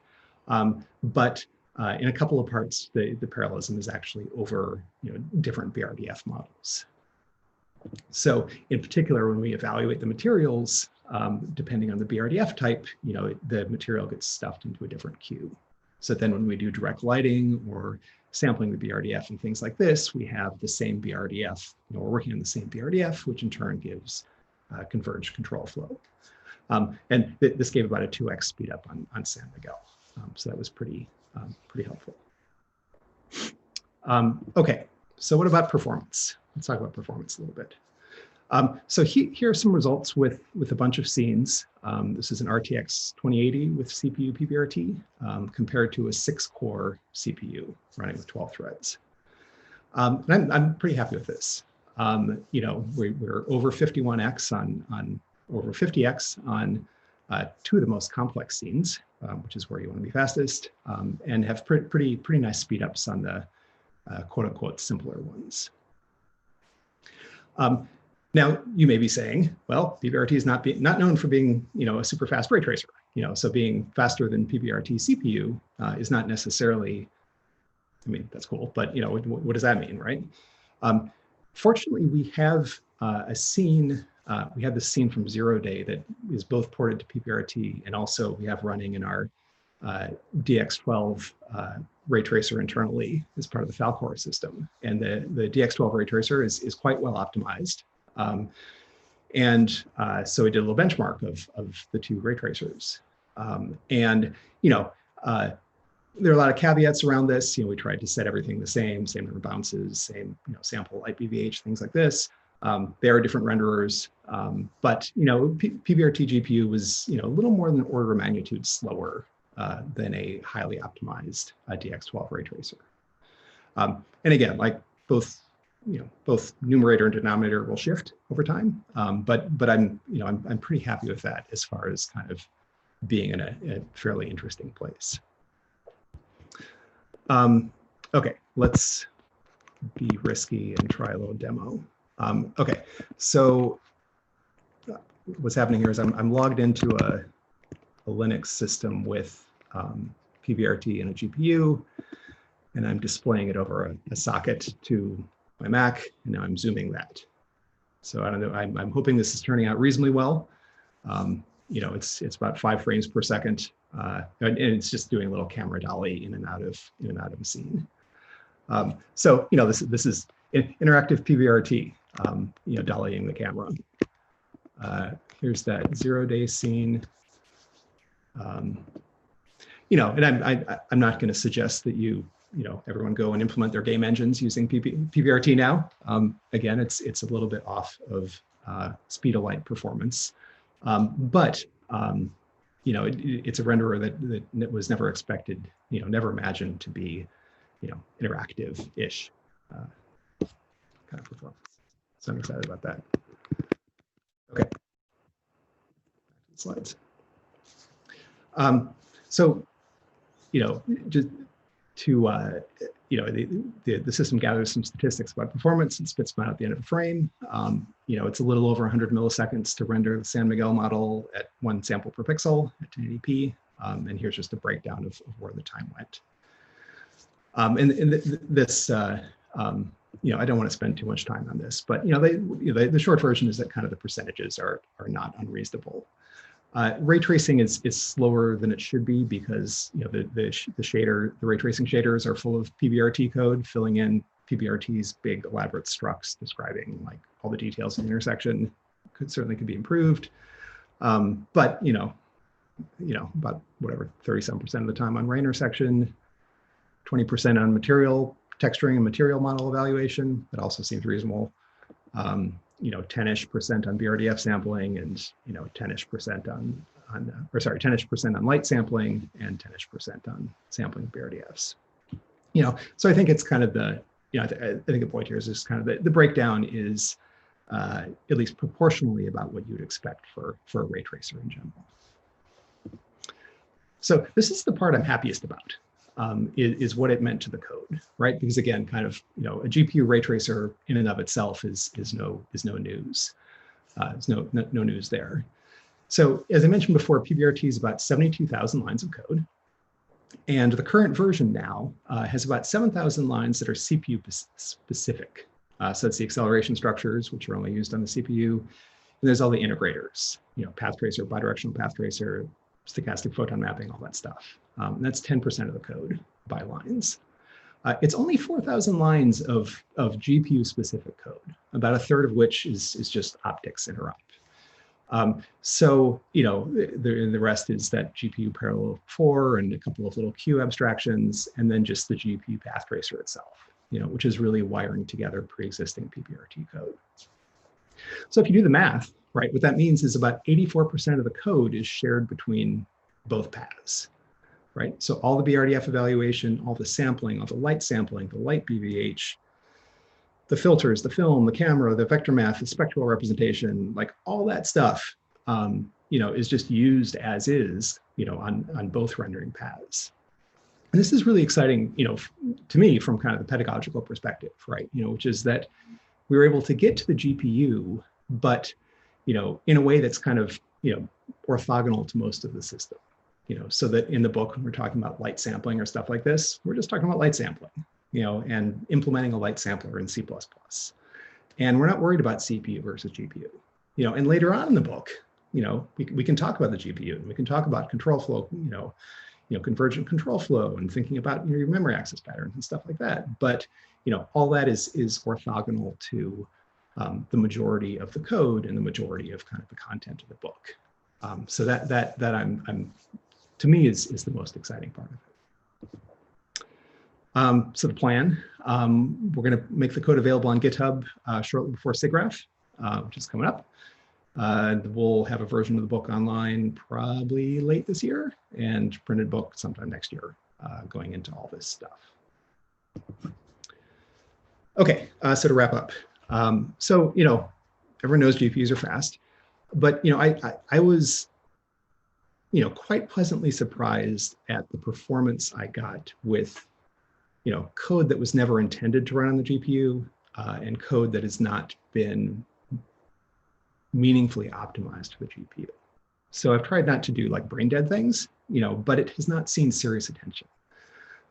And, that was really a nice surprise that kind of performance was so good, more or less out of the box. C++ was definitely the right choice for this, in a system that had to run on both CPU and GPU, and that already existed, was already implemented in C++. But it's certainly not the be-all end-all GPU programming model, and there are all sorts of ways that idiomatic C++ is not necessarily optimal code for the GPU. So I think there's certainly plenty more work to do in this area. And I think it's kind of there's an interesting design question and tension in this space, right? Where, because C++ offers so many escape hatches, I could build all the abstractions I needed, and I could build my own tag pointer, and I could, steal bits out of the pointer and do my own dynamic dispatch and template insanity to iterate over types and things like this. So C++ allowed all that. And, on one hand, it's nice to be able to build my own dynamic dispatch for both CPU and GPU. On the other hand, I wouldn't mind not having to have spent that time, if a language had done that for me. So there's an interesting trade-off there. I think it's kind of lots of interesting research questions there. Okay, I'd like to thank a bunch of people at NVIDIA who have encouraged and helped with and helped this effort. And with that, thank you for your attention. Oh, clap for Matt Pharr here. On behalf of everybody. Matt, we're kind of out of time, but maybe I'll throw 2 questions at you, and you can choose which one. So one is in GPU ray tracing, memory management, as you alluded to, is the biggest thing. You didn't talk about Moana or any big scenes. So is memory management between CPU host and GPU memory something that's going to be talked about in this, or is that too advanced? Okay, I'll throw the other question at you so you can choose, which is, this was an instance of you did use some C++ 17 features to make your life easier to do the port. And is there anything in 20 or upcoming C++ revs that would have made it even easier? Just 2. Cool. Yeah, good questions. I'll try to briefly answer both. C++ 20, I'm not sure, to be honest. I haven't looked at it super carefully, so I can't answer that, but it's a good question. Moana and memory use. Yeah, so the system is currently just assumes that everything can fit on GPU memory. So we don't go into any sort of paging or demand loading or anything like that. I suspect that I think that's probably out of scope for this time around, just because it gets to be fairly system specific, and there's a lot of interesting stuff there, but I don't think we'll get to it this time. Cool. Okay, I'm going to take the liberty of asking one more that I just noticed is good. This was incremental. You took a code base for the CPU and incrementally modified it for the GPU. If you were to make from scratch a teaching renderer for the CPU and the GPU today, like if you said I wanted to keep the soul of the mission the same, would you do anything differently in terms of architecting the code?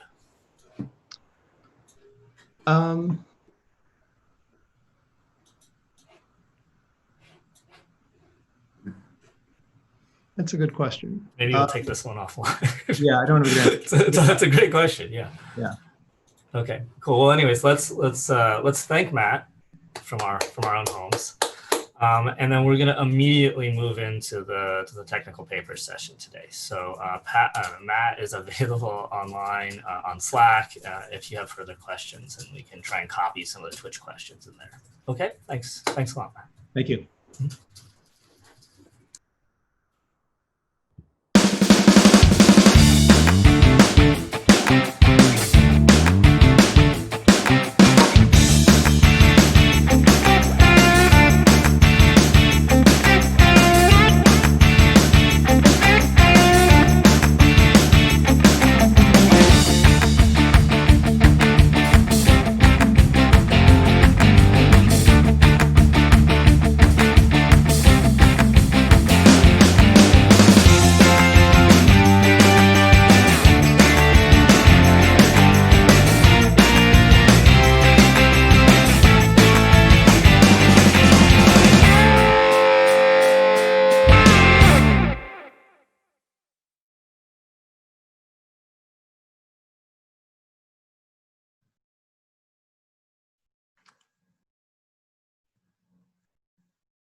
Hello, I am Alex Reshtov from NVIDIA. There is now a poll on Slack open to vote for the Best Paper Award. It is in Token General. So please go there and vote. This is a session on rendering thin or transparent objects. It is not an exclusive or, I hope. More specifically, it is all about ray tracing such objects, or as Mark Kilgard refers to it, using inverse rasterization. Nonlinear primitives and transparency, in my opinion, is what makes ray tracing superior to rasterization, and these topics will be discussed today. The first paper, Quadratic Approximation of Cubic Curves by Nia Trong and Jem Yüksel, University of Utah, and Larry Seller, Facebook Reality Labs. Nia will be presenting it.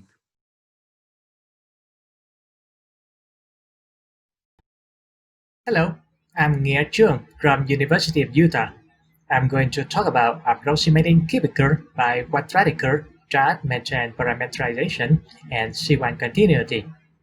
Replacing cubic curve by each quadratic approximation can benefit many applications, such as hair rendering, where the hair model consists of many thousand curve segments.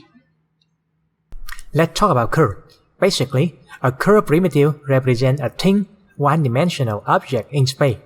Cubic Bezier curve is one of the most widely used curves nowadays. It is included in most 2D and 3D applications that have curve editing feature. Why cubic curve? Because cubic is the minimum degree that a polynomial can represent 3D curve. Fewer degree curves such as quadratic are planar, thus they cannot represent 3D curve and are typically not used in 3D applications. However, quadratic curves have some significant advantages. For example, they have fewer control points, 3 control points instead of 4 in cubic curve. By having fewer number of control points and fewer degree, they are cheaper to evaluate. If we need to tessellate a curve, then tessellating a quadratic curve is faster than tessellating a cubic curve. Furthermore, they form a closed form solution in some problems. An example of such problem is finding the closest distance from a ray to a curve in ray tracing. This problem requires to find roots of a fifth-degree polynomial. Using quadratic curve, the problem can be simplified down to finding roots of a cubic polynomial, and that can be computed in finite time using a closed form solution. In other applications such as training a physics neural network, curve primitive can be one input. Using quadratic curve can reduce the input size, thus it can reduce the training time. As quadratic curves have many advantages, the main goal of this paper is to develop a technique to approximate cubic curves, replacing them entirely by quadratic curve, so any application can use and benefit from the quadratic curve. Approximating cubic by quadratic curve can also be called degree reduction. Before introducing our degree reduction technique, let me mention some prior work here. Yes, degree reduction for cubic curve is not a new problem. There exists a number of work trying to solve it before. Unfortunately, most of them are lack of sufficient mathematical formulation. In particular, they were published in the form of short technical blocks. Furthermore, most of them were formulated to work with 2D curve only, so they are limited to be used in 2D application. And finally, prior work typically ignored the continuity property of the original curve. In this paper, we present a new degree reduction technique for cubic curve that overcomes the aforementioned limitations. In particular, our method can approximate cubic curve in 3 dimensions, not just 2 dimensions. The quadratic curve generated by our method interpolate the same data points as the original cubic curve. That means they pass through the first and the last control points of the original cubic curve. In addition, the quadratic curve have the same derivative as the original cubic curve at the end points, and they are C1 continuous everywhere. This property is very important in many applications, especially the ones that have complex geometric models. Finally, the quadratic curve produces similar or even indistinguishable results comparing with the result produced by cubic curve. So, how to approximate 3D curve by quadratic curve while maintaining C1 continuity? The core idea of our method is that we approximate a cubic curve by two quadratic pieces. Let's call C is the cubic curve and Q0, Q1 are the quadratic pieces that we want to find. We enforce those quadratic pieces such that the first piece Q0 matches position and derivative of the cubic curve at the beginning, and the second piece Q1 matches position and derivative of the cubic curve at the end. So two quadratic pieces also match in position and derivative at the joining point. Before going further, let's define a parameter gamma as the splitting parameter such that from gamma and the parameter t of the cubic curve, we can compute the local parameter h0 and h1 of the quadratic pieces. So, each of the quadratic pieces q0 and q1 is fully defined on the range 0 to gamma and gamma to 1 of the parameter t. And so, we can define qt as the piecewise quadratic approximation of the cubic curve C that has the same parameterization. Now let's solve for the quadratic pieces. In order to enforce C1 continuity, we firstly enforce matching position and derivative of the quadratic pieces with the cubic curve. Then, we also enforce matching of their position and derivative at their joining points. Solving the aforementioned equation, we obtain a unique solution for the quadratic pieces. If all the cubic and quadratic curves are written as Bezier curve, then the control point of the quadratic curve Q0 and Q1 are computed from the control point of the original cubic curve by the equations that are shown in the green box. Alright, we have a C1 continuous quadratic approximation, but so far we don't know how far it is from the original curve. For better understanding its property, we provide three important theorems. Theorem number 1. For the special case when gamma equal to 1/2, we always have two quadratic pieces joined exactly at the parametric center of the cubic curve. Theorem number 2. When gamma is in the range from 1/3 to 2/3, the cubic curve always intersects with the approximating quadratic curve at exactly the same parameter t. Note that the intersection point is not the two endpoints. Finally, theorem number 3. Given a cubic curve C and a point x on it, there always exists a piecewise quadratic curve qt such that it matches position and derivative of the cubic curve at the endpoints. It is C1 continuous everywhere, and it always intersects the cubic curve at the given point x by the same parameter t. With those findings, we are now confident that the quadratic approximation does not diverge much from the original curve. In other words, the approximation error is bounded, but how much? Let's do some error analysis. We define an error function that is computed by the distance between the cubic and the quadratic curve. Note that this error metric is the upper bound of the closest distance between a point on one curve to the closest point on the other curve.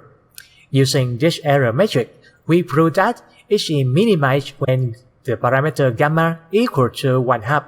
In that case, the error is computed from the control point of the cubic curve and it is a fixed value. So, we can safely use gamma equal to 1/2 everywhere. We guarantee that the approximation error is bounded and minimal. This animation demonstrates the effect of gamma on the approximation results. We can see that with gamma equal to 1/2, the red quadratic curve is closest to the blue cubic curve.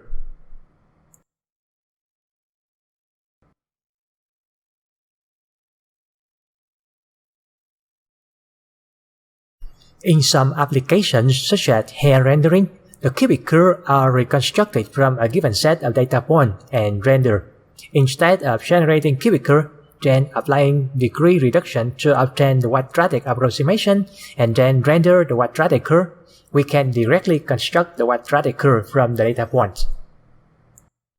Firstly, we consider the C1 cubic Cadmorram formulation. We generate cubic curve from the data points using Cadmorram. The curves are C1 continuous piecewise cubic.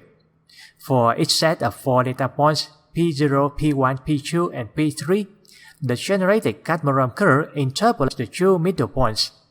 Then, we convert the cubic curve into Bezier representation. The control points of the cubic Bezier curve are computed using the formula showing in the green box. Note that alpha is the parameter that controls the Cadmorram parameterization. Finally, we compute the control points of the quadratic pieces that approximate the cubic Bezier curve converted from Cadmorram. Using our degree reduction formulation combined with Cadmorram formulation, the control points can be computed directly from the data points. So, we can totally avoid reconstructing cubic curve and directly output a set of piecewise quadratic curves that are C1 continuous and also interpolate the given data points. Alright, we are done with the mathematics sections. Now look at some specific examples. Firstly, let's look at a few 2D examples. Notice that on the bottom row, when the middle control point of the cubic curve stays on one side of the curve, then the cubic curves are nearly identical with their approximating one. In font design, depending on the font type, the font character can be represented by cubic curve segments or quadratic segments. Converting from a font type using cubic curve to another font type using quadratic curve can be done easily using our technique. Here we show an example of converting a font character modeling by cubic curve into quadratic curves. Both results, before and after conversion, are shown on the left image. We can see that they are very close.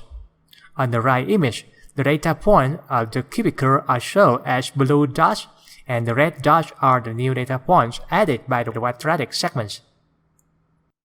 In another similar example, we use the same character but try to reduce the number of cubic segments to be extremely minimal as shown in 2 images on the right. This time, the quadratic segments form a slightly different shape. To clarify, the shape forming by cubic curve is shown in blue color, and the shape forming by quadratic curve is shown in red color. Now let's look at an example of degree reduction for cubic curve in 3D. We generate a piecewise cubic spline using the cubic B-spline formulation, which is C2 continuous, and render it in blue color. The approximating piecewise quadratic spline, on the other hand, is only C1 continuous, and is rendered in red color. Since the quadratic pieces are planar, they cannot represent torsion, so they show some sign of discontinuity in specular reflection, as seen in the bottom right animation.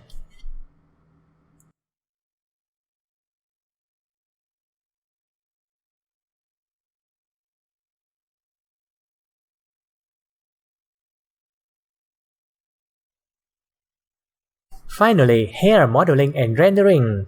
They are among the most interesting applications of curve.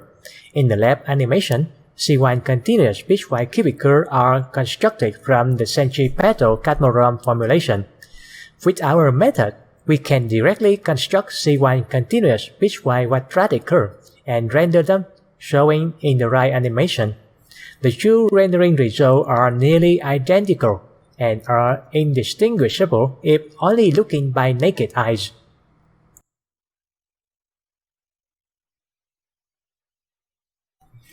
We also perform a benchmark on hair rendering with ray tracing, using various ray tracing applications, PBRT, IMRI, and DXR. In the plots, we compare the rendering time when ray tracing hair using cubic curve and quadratic curve primitives. Since each cubic curve is approximated by 2 quadratic pieces, though pieces are around 2 times shorter than the original curve. As a result, rendering the quadratic curve also benefits from better BVH lookup, leading to much shorter rendering time.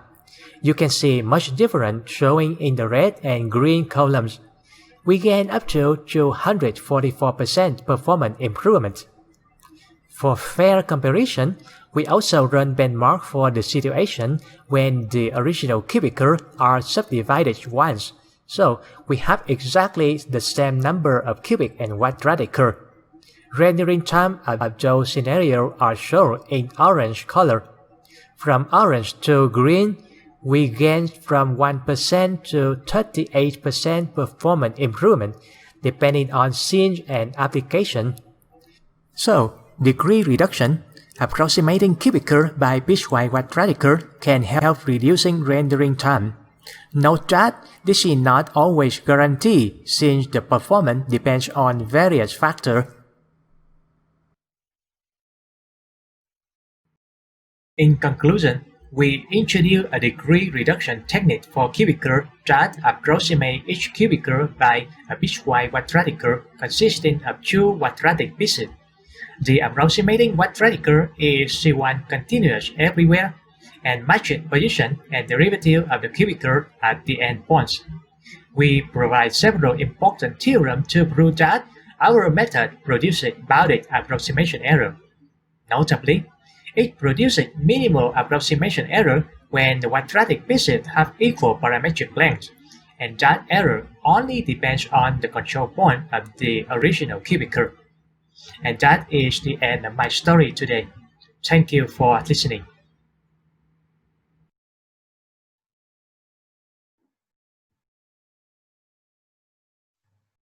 Let's thank the speaker with this cute Twitch icon.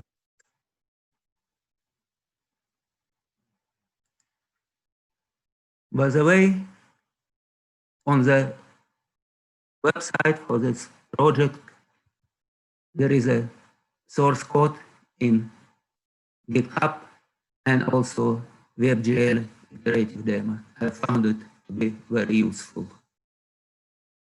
Now, Q&A.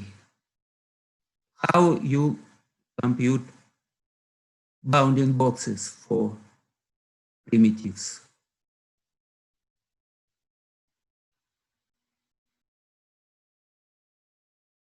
Yeah?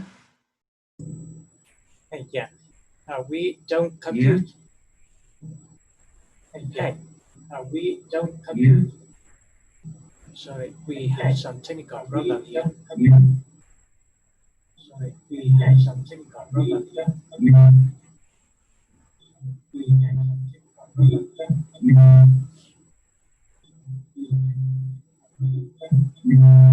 Yeah, you just need to mute your Twitch.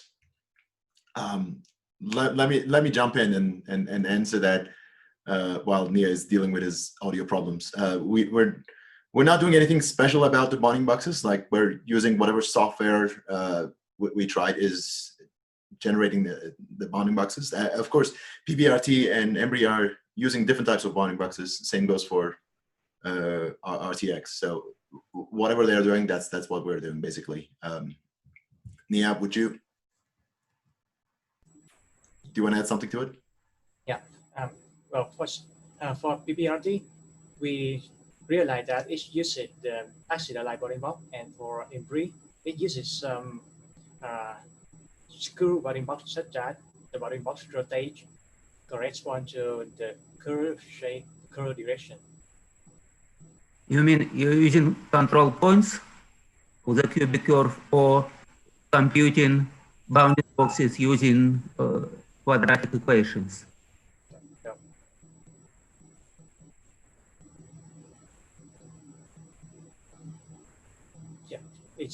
We don't specifically compute the bounding box in our code. We only use the external library, the software for rendering. Oh, so whatever library is doing, right? Okay. Yeah. And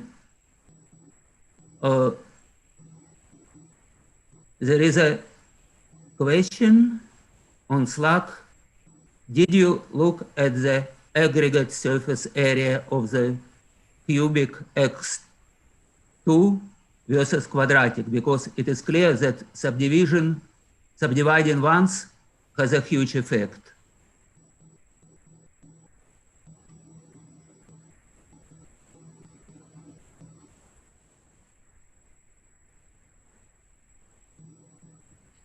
I'm sorry, I don't see the question.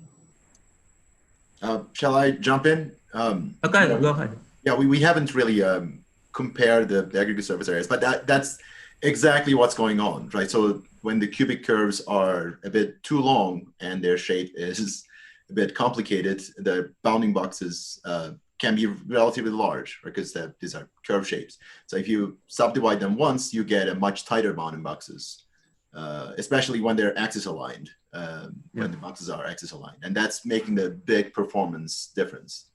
Then that's why we're comparing against the subdivided cubic curves, because comparing against the original cubic curve versus the two quadratics was not a fair comparison. Okay, absolutely. And there is also quite interesting, more like philosophical question on Slack. Why you care about parametric continuity and not just geometric continuity?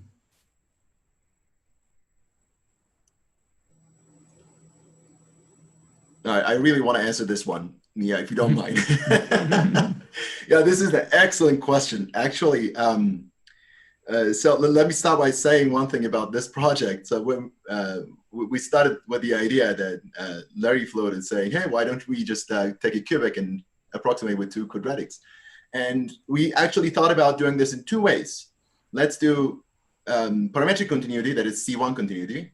And then let's do it again with geometric continuity using G1 continuity. It so happens that in 3D, they are exactly the same thing. So if you enforce geometric continuity in 3D, you get exact parametric continuity, that's C1 continuity. So C1 and G1 produce identical results in 3D. In the special case of 2D, however, for G1, there are infinitely many solutions. So people were sort of interested in this problem in 2D only in the past, and that's why I guess this wasn't discovered before. Another interesting thing we discovered is that when we take a cubic curve and split it down the middle, so you take the parameter and split it into two equal parametric size halves, it so happens that the two quadratic pieces join exactly at the parametric center of the cubic curve. So we do not enforce that they're supposed to go through the cubic curve, but they automatically do, and they join exactly at that point. That was a very interesting property of Bezier curves, or I should say cubic curves in general, that as far as we can tell wasn't known before. So that's one of the interesting things that we discovered during this project. Okay, thank you, Nia and Jen, for this nice summary. I think we will move to the second paper right now. The second paper, yes, is about using hardware ray transforms to accelerate ray primitive intersections for long, thin primitive types. The talk will be given by Ned Morical. Ordinarily, I would have asked him to introduce authors. There are 7 of them, but since this is pre-recorded, I have to do it myself. It is Ingo Wout, NVIDIA, Ned Morical, University of Utah and NVIDIA, Stefan Zellman, University of Cologne, Lima, Jijun Huang, Peking University, Will Usher, Valerio Pascucci from University of Utah. I hope I didn't misspell it much. So, Nate, take it away.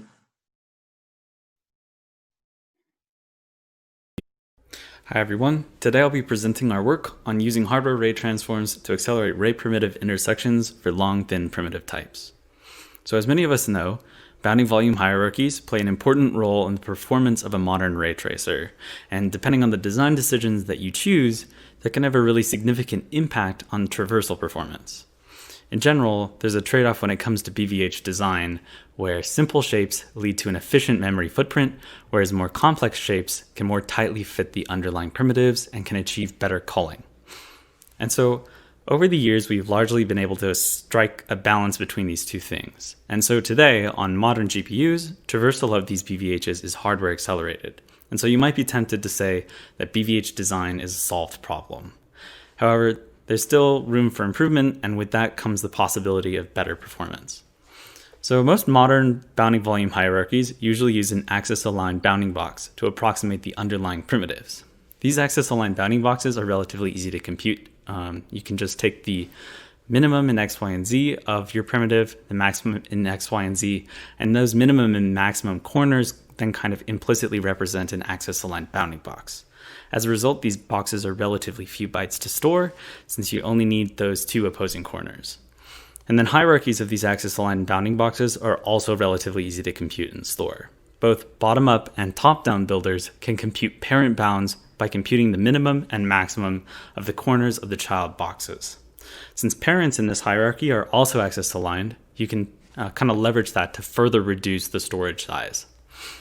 And so these axis-aligned boxes work relatively well when the bounding primitives are roughly uniform in scale, which you tend to see a lot with triangular meshes with nice topology. However, axis-aligned boxes tend to struggle when dealing with long, thin, diagonally oriented primitives.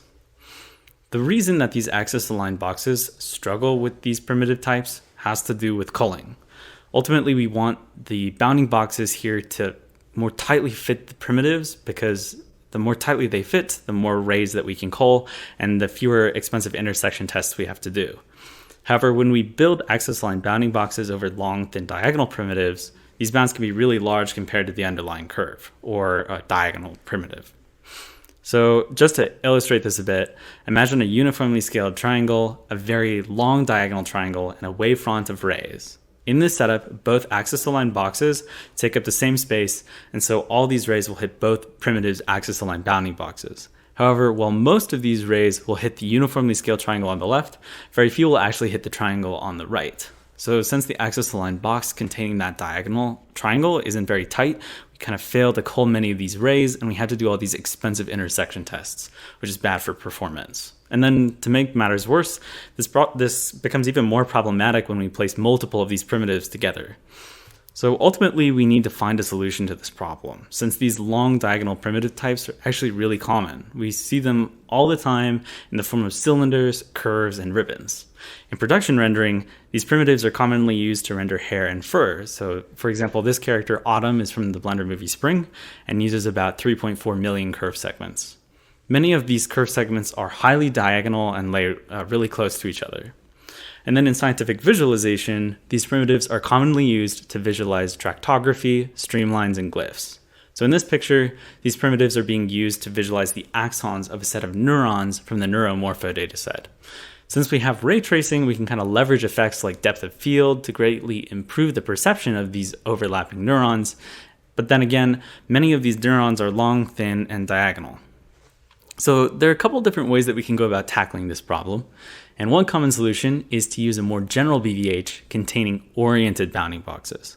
By orienting the bounding boxes to better align with the underlying primitives, these bounds can more effectively cull out costly intersection tests for diagonal primitives.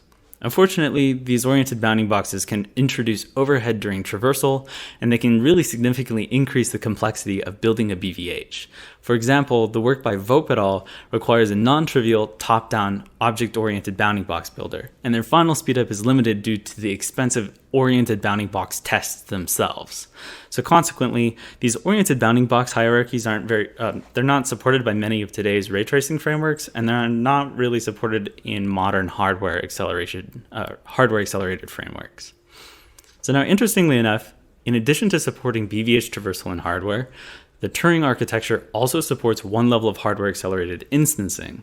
And so the basic idea there is you create a bottom level acceleration structure over your mesh that you'd like to instance, and then from there that same mesh can be instanced several times inside of a top level acceleration structure. Each instance is placed into this top level using a 3x4 transformation matrix, and then the hardware handles the details of that transform for you during traversal. So at this point, we can kind of make 5 key observations. So the first observation is that this problem with thin diagonal geometry stems primarily from the large surface area of the enclosing axis-aligned bounding boxes. Second, this issue is even more problematic in the context of hardware-accelerated ray tracing. Since many of these thin primitive types must be intersected in software, the RT core must do an expensive context switch each time that the bounds of a primitive is hit. And since we're using these axis-aligned boxes with poor culling performance, we'll be doing these context switches all the time. The third observation is that more tightly fitting bounding objects would significantly reduce such failed tests. However, our fourth observation is while this is true, in practice this additional culling only really matters if it can also be done in a hardware accelerated way. We don't want to be doing a custom culling test in software, since switching from the RT core to software is exactly what we're kind of trying to avoid in the first place here. And then finally, arguably the most important observation relevant to our work is that the ray tracing hardware units on Turing can already do most of what a hardware object-oriented bounding box test would require. Each time a ray traverses an instance, it's transformed using that instance's affine transform, and then it traverses that child BVH only if the transformed ray hits that child BVH's root node. And so we can kind of reduce this problem of a hardware-accelerated oriented bounding box test to a combination of an instance transform and a suitably designed intersection program.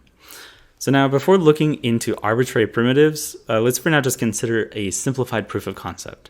For now, let's consider the case where all primitives in our scene are regular cylinders with a fixed radius and without spherical end caps.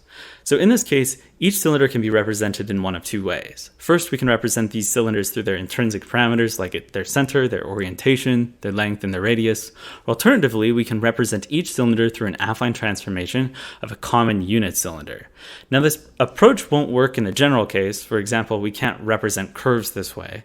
But for now, let's just keep things simple. So just like how we can represent these cylinders in one of two ways, we can likewise insert these cylinders into a hardware acceleration structure in one of two ways. So one option would be to insert each intrinsic cylinder into a bottom level acceleration structure, computing axis-aligned bounding boxes for each cylindrical segment, or alternatively, we can kind of break the rules a bit. And another option would be to insert several instances of a common unit cylinder into a top level acceleration structure. Now, although these two cases seem quite similar at first, there's actually a key difference in the way that these two cases perform in a hardware ray tracing framework. With both methods, rays hit the bounds of the top-level acceleration structure. With the reference method, rays will primarily be traversing through the bottom level. However, with our instance approach, we'll instead mostly be traversing through the top.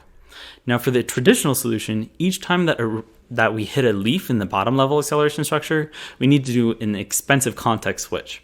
However, with the instance approach, even if a ray does hit one of the large axis-aligned bounding boxes in that top level, traversal is going to remain in hardware. The ray then first undergoes an instance transform, then starts traversal of single primitive blast, testing for intersection against the root node. This traversal only switches to software intersection if the ray actually intersects this blast's root node, this root bounding box, and stays in hardware otherwise. So since that root bounding box of that bottom level is specified in local space, it effectively acts as a hardware accelerated oriented bounding box test in world space. So now, with this approach, it's important to realize that this instance-based variant would actually in some sense be doing more work than the traditional method. However, we now have this advantage that everything involved in this oriented bounding box traversal process is handled, it's handled in hardware, so that effectively reduces a lot of the overhead in this process. So to kind of quantify the potential speedups of this method, we created several artificial scenes containing bundles of n parallel cylinders. For each bundle, we tilt the bundle by 15 degrees until we're at a 45-degree angle. And as expected, we observed that the thinner and more diagonal the primitives, the higher the speedup, with speedups reaching up to 3.8 times.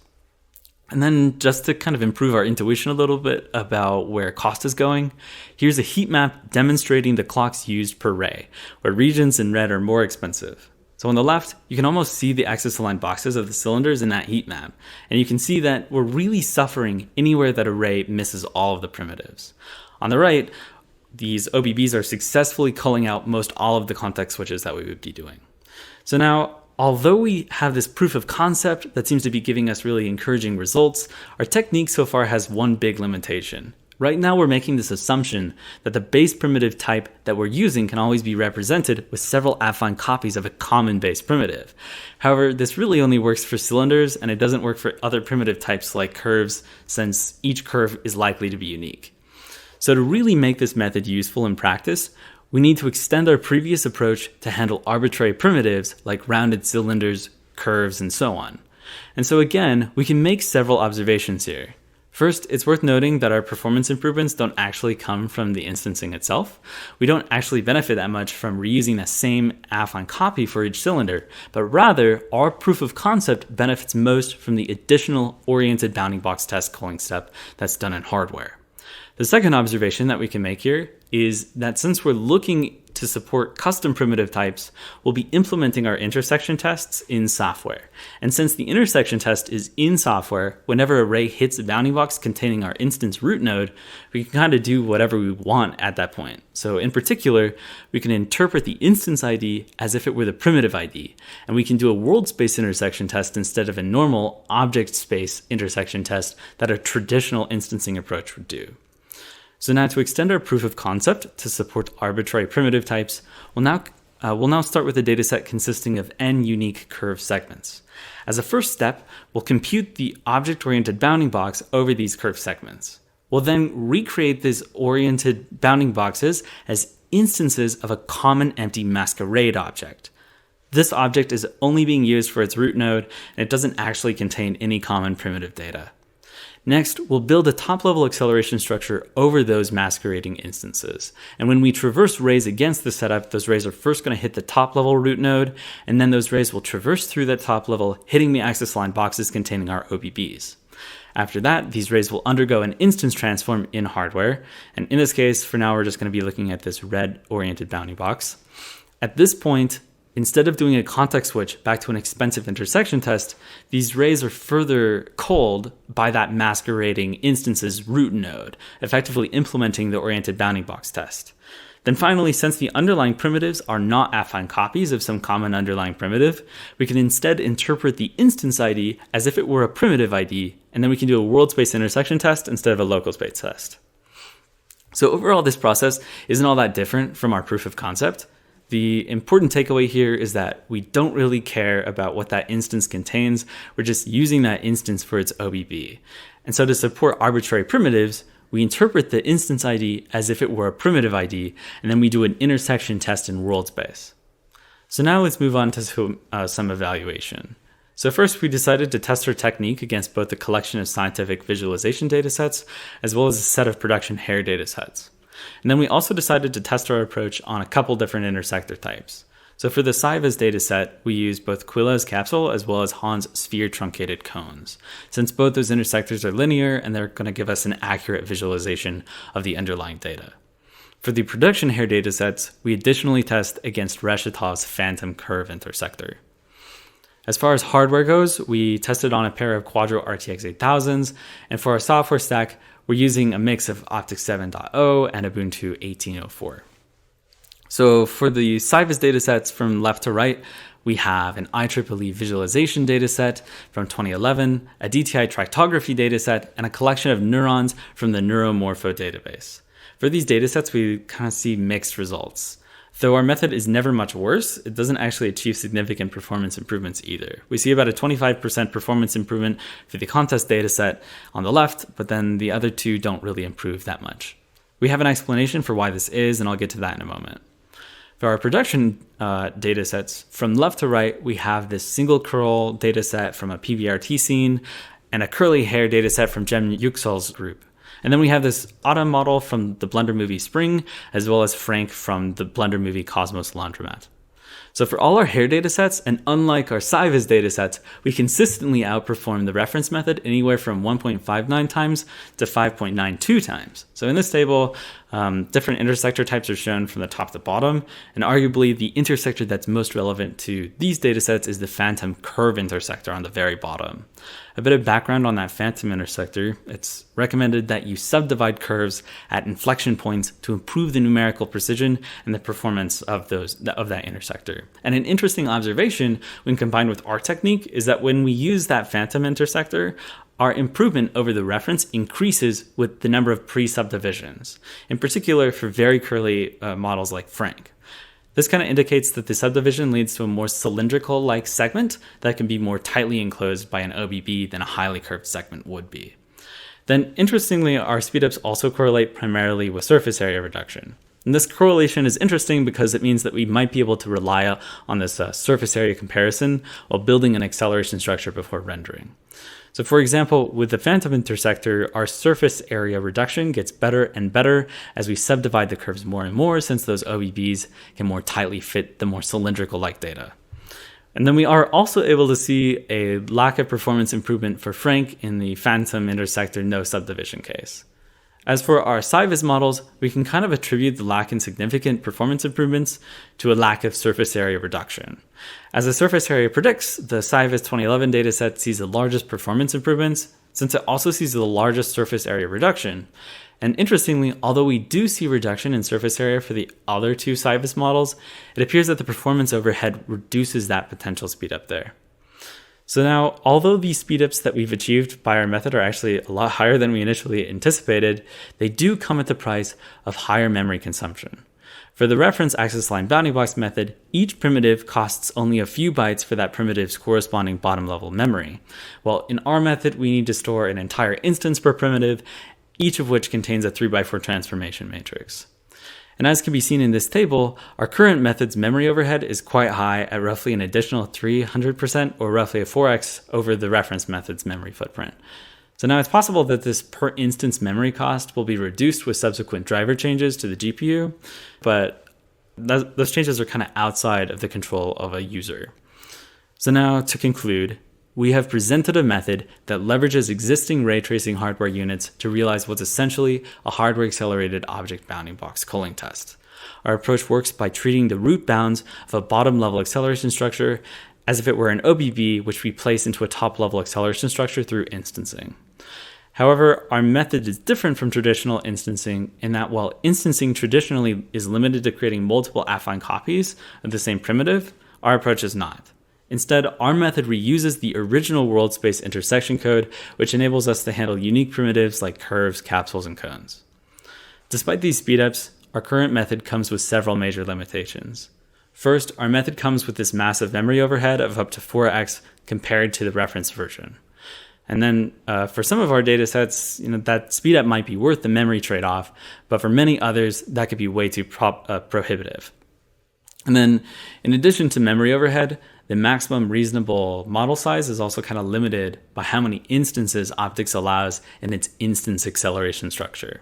So as of this work, the limit was 16 million instances, and although the limit has been kind of relaxed since optics 7.1 came out, this still kind of poses a hard limit on what our method can do.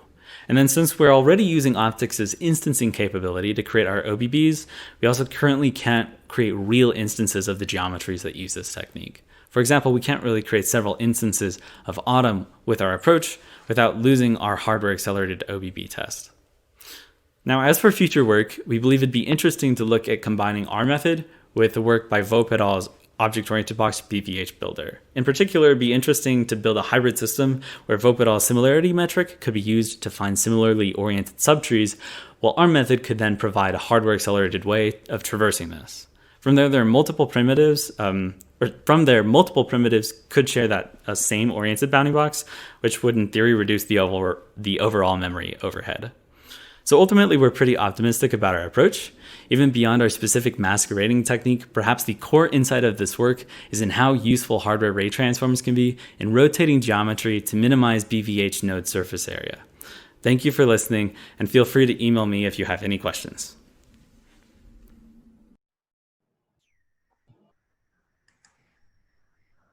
Okay. Thank you, Nat, for the nice presentation.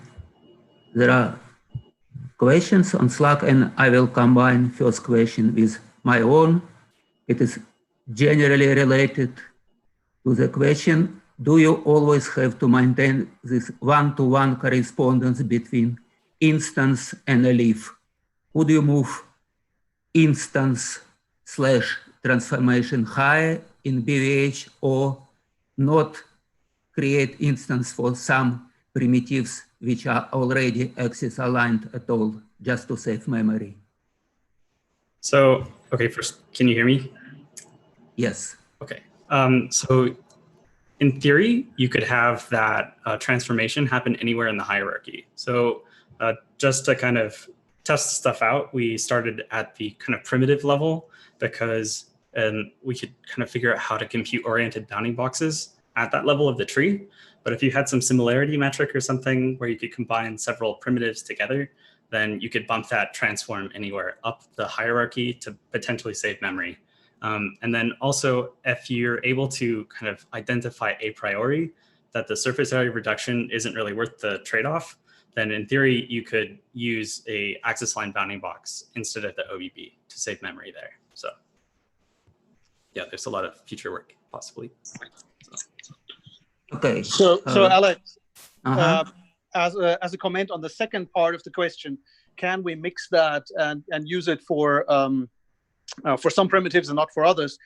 Yes, of course you can. We actually already do that. So in our in the slides you've seen, we had triangle geometry and user-defined geometry, and the triangles are just plain triangles in a triangle mesh, and they do not have these per triangle things. And you could do the same thing also with other primitives. So you could have some objects that do have instance transforms in it, and others that do not. Because as we just discussed, you can move this transform node anywhere in the tree, as long as you know where to place it. That's the reason we only did it for each individual primitive right now, because there's no good way of finding where to place it. But you could also move it to an entire tree and have an entire subtree of objects that then do not have this memory cost of per primitive transform. Okay, thank you. And there is also a question, I think nobody will be able to answer it. And the question is, are there plans to implement either one of these features in hardware in the future? So I just will skip this question. But there is another question. I wonder how this would compare to splitting the primitive into multiple bounding boxes that refer to the same leaf geometry. So I'm not sure if this entirely answers that question, but one thing that we found for like the autumn model was that if you subdivide curves, the axis aligned bounding box method also improves because those axis aligned boxes start shrinking in size. So you can kind of do both. So I'm not really sure when you would want to do one over the other, but yeah, both work. And perhaps another question. By converting leaves to instances, you are effectively creating BVH with a single primitive at the bottom. Yep. Did you compare BVH layout for reference implementation with one with instancing?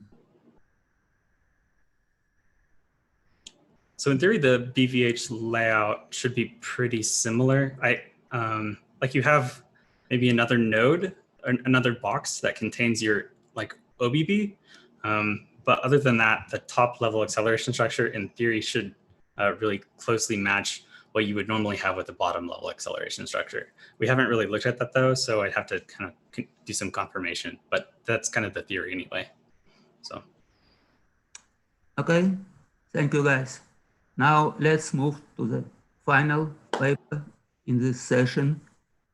Sub-triangle opacity masks for faster ray tracing of transparent objects by Holger Gruen, Karsten Bentin, and Sven Woop, all from Intel Corporation. Holger will be presenting it.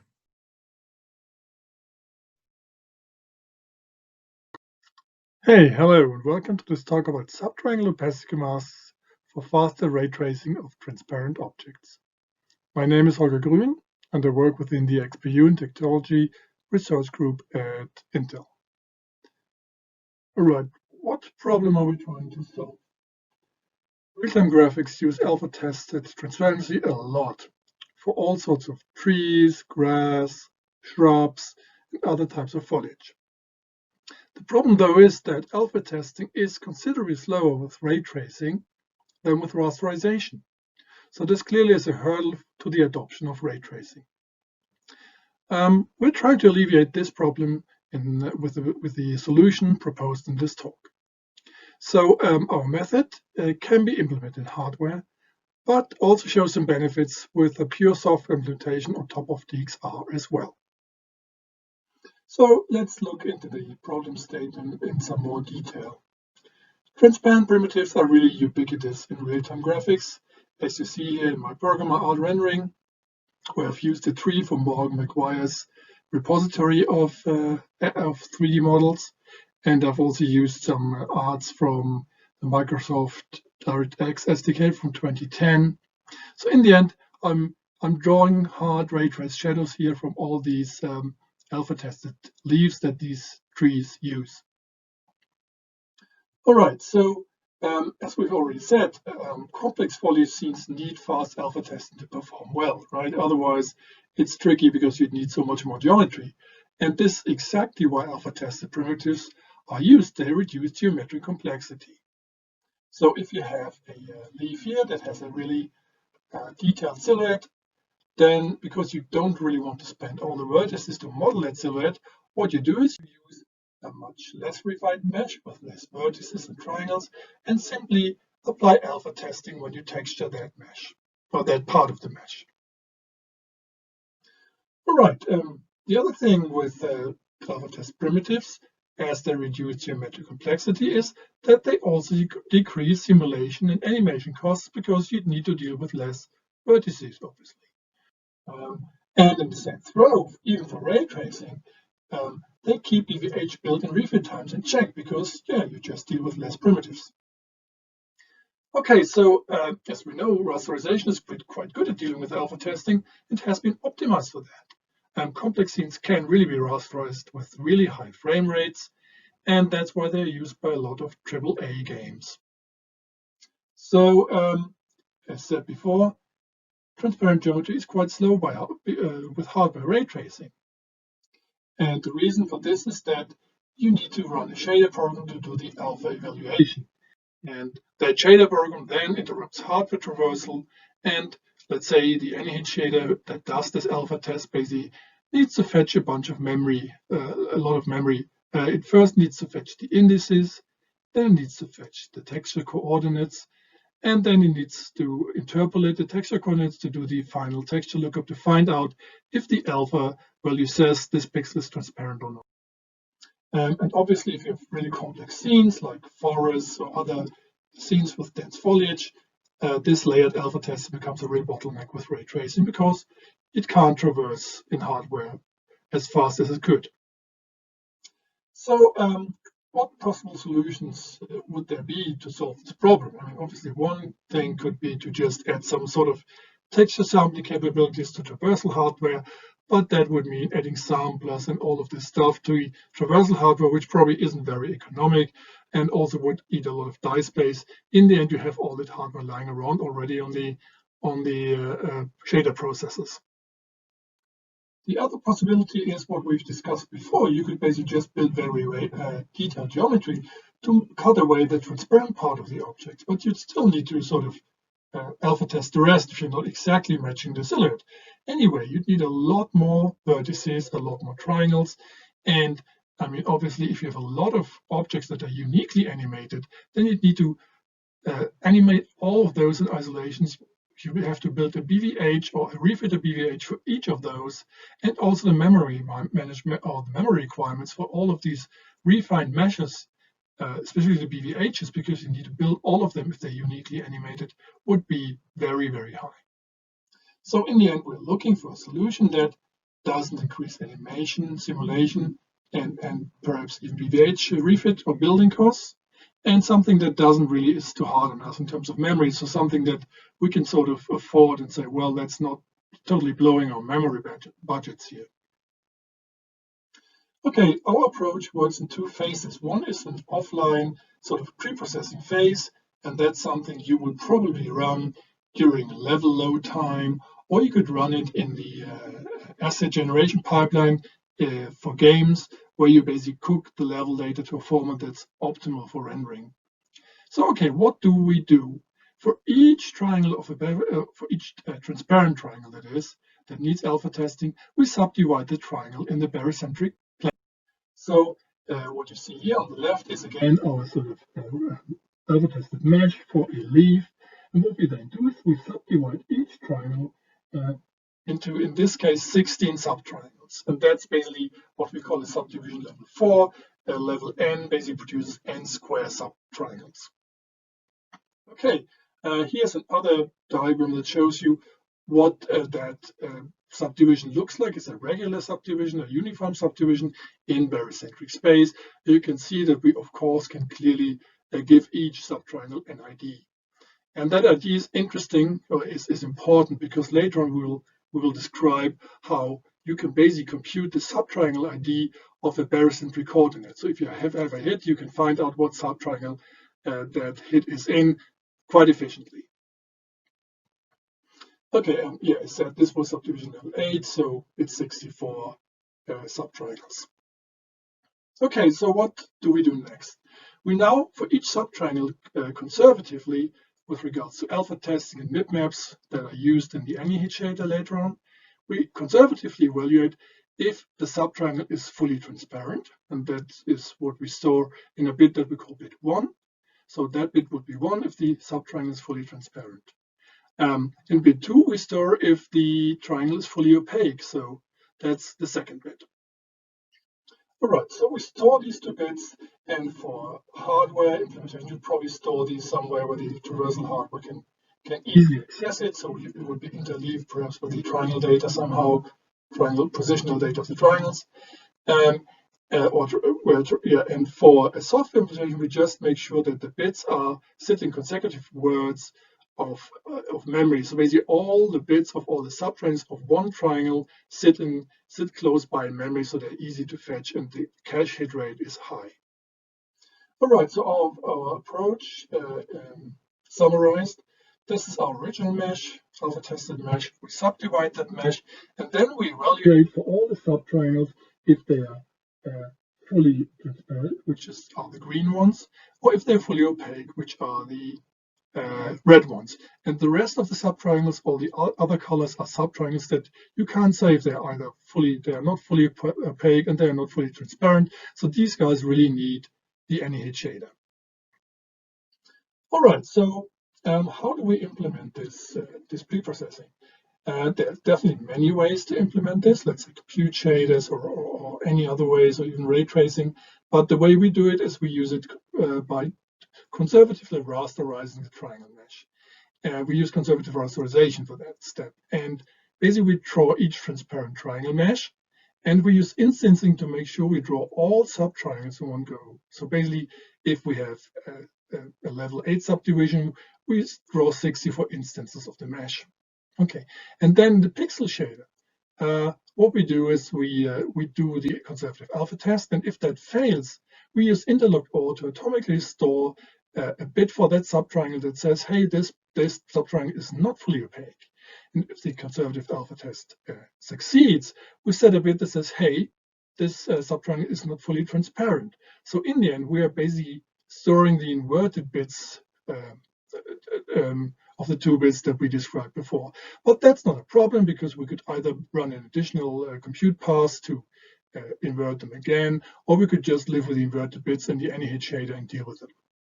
All right, let's switch now to phase 2. Phase 2 is during runtime. What happens there? So let's assume the traversal hardware has found an intersection with a transparent triangle. So what you need to do now is basically you need to compute the subtriangle ID at the intersection point. And that's really just done by this short code fragment. It's actually quite cheap.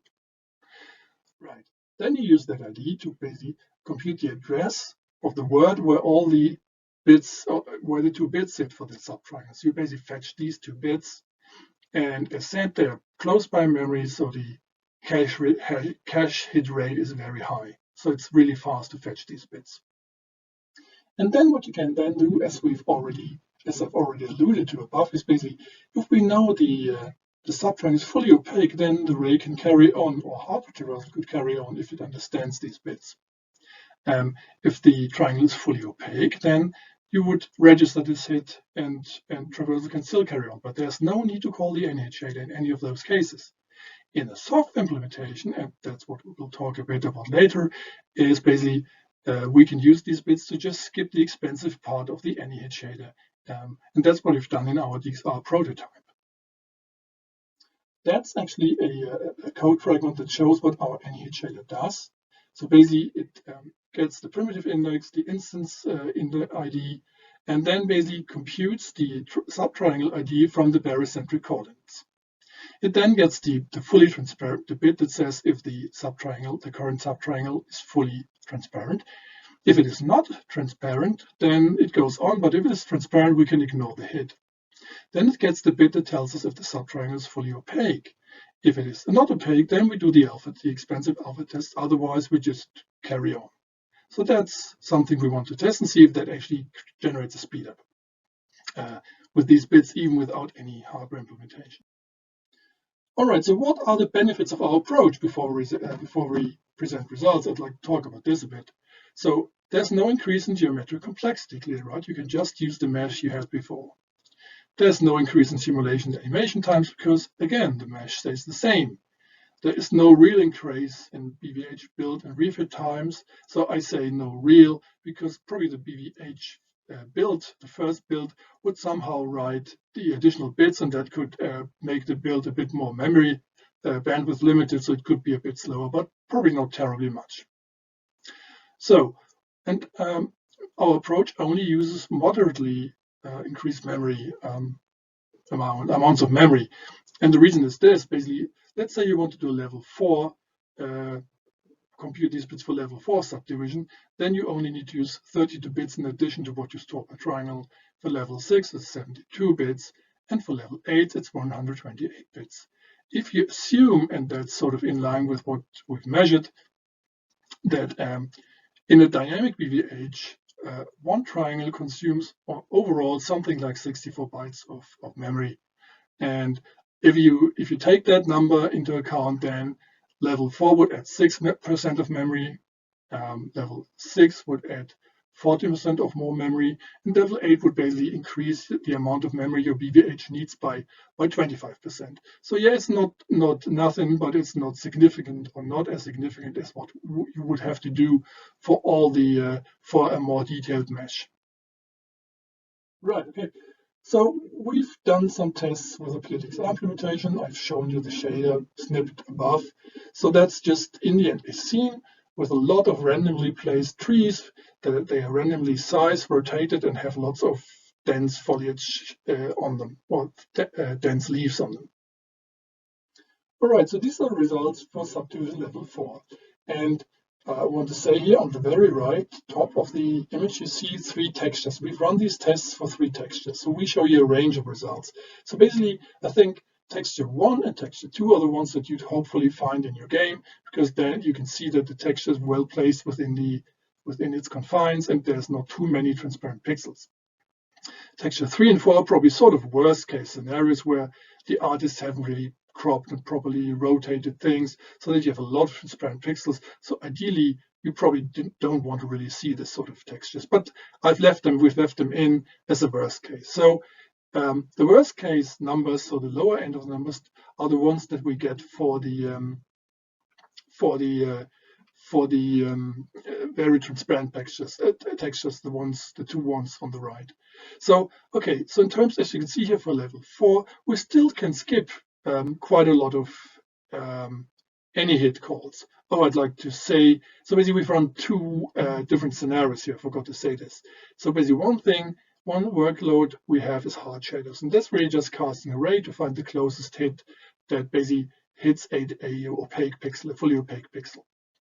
Then we also have a test case that runs translucent shadows. And translucent shadows basically start the ray, and whenever they hit an opaque pixel, they basically subtract some amount of translucency from your ray, and only if the translucency drops below a certain threshold, then the ray stops. Then we've also included ambient occlusion, an ambient occlusion test case, because that one basically uses rays that are not coherent. These rays would basically go all over the place between neighboring pixels. So one pixel shoots in one direction and the other one shoots in a very different random direction, because we wanted to see if we could also generate a speed up from rays that were not coherent. Okay, so as you can see here, Even with level 4, you can skip a sizable amount of any hit calls. So a hardware implementation would probably speed up quite a bit. Even with the XR, you can see some speed up here. So it's not too bad at all. Okay, so now let's look at subdivision level 6. You can see things are improving here, right? So the number of skippable calls goes up for the worst case. Also the speed up goes up. The best case speed up for the XR goes up. And now let's look at level 8, where things improve even more. So I'd like to say that, of course, hardware implementation would be the best thing, but even with software, you can speed up your ray tracing of transparent alpha test geometry with this technique by some degree. And I mean, the thing is, artists could really decide like what subdivision level to use for what texture, or which textures to even use these bits for. All right, so this concludes my talk. Let's switch to questions and answers. Thank you.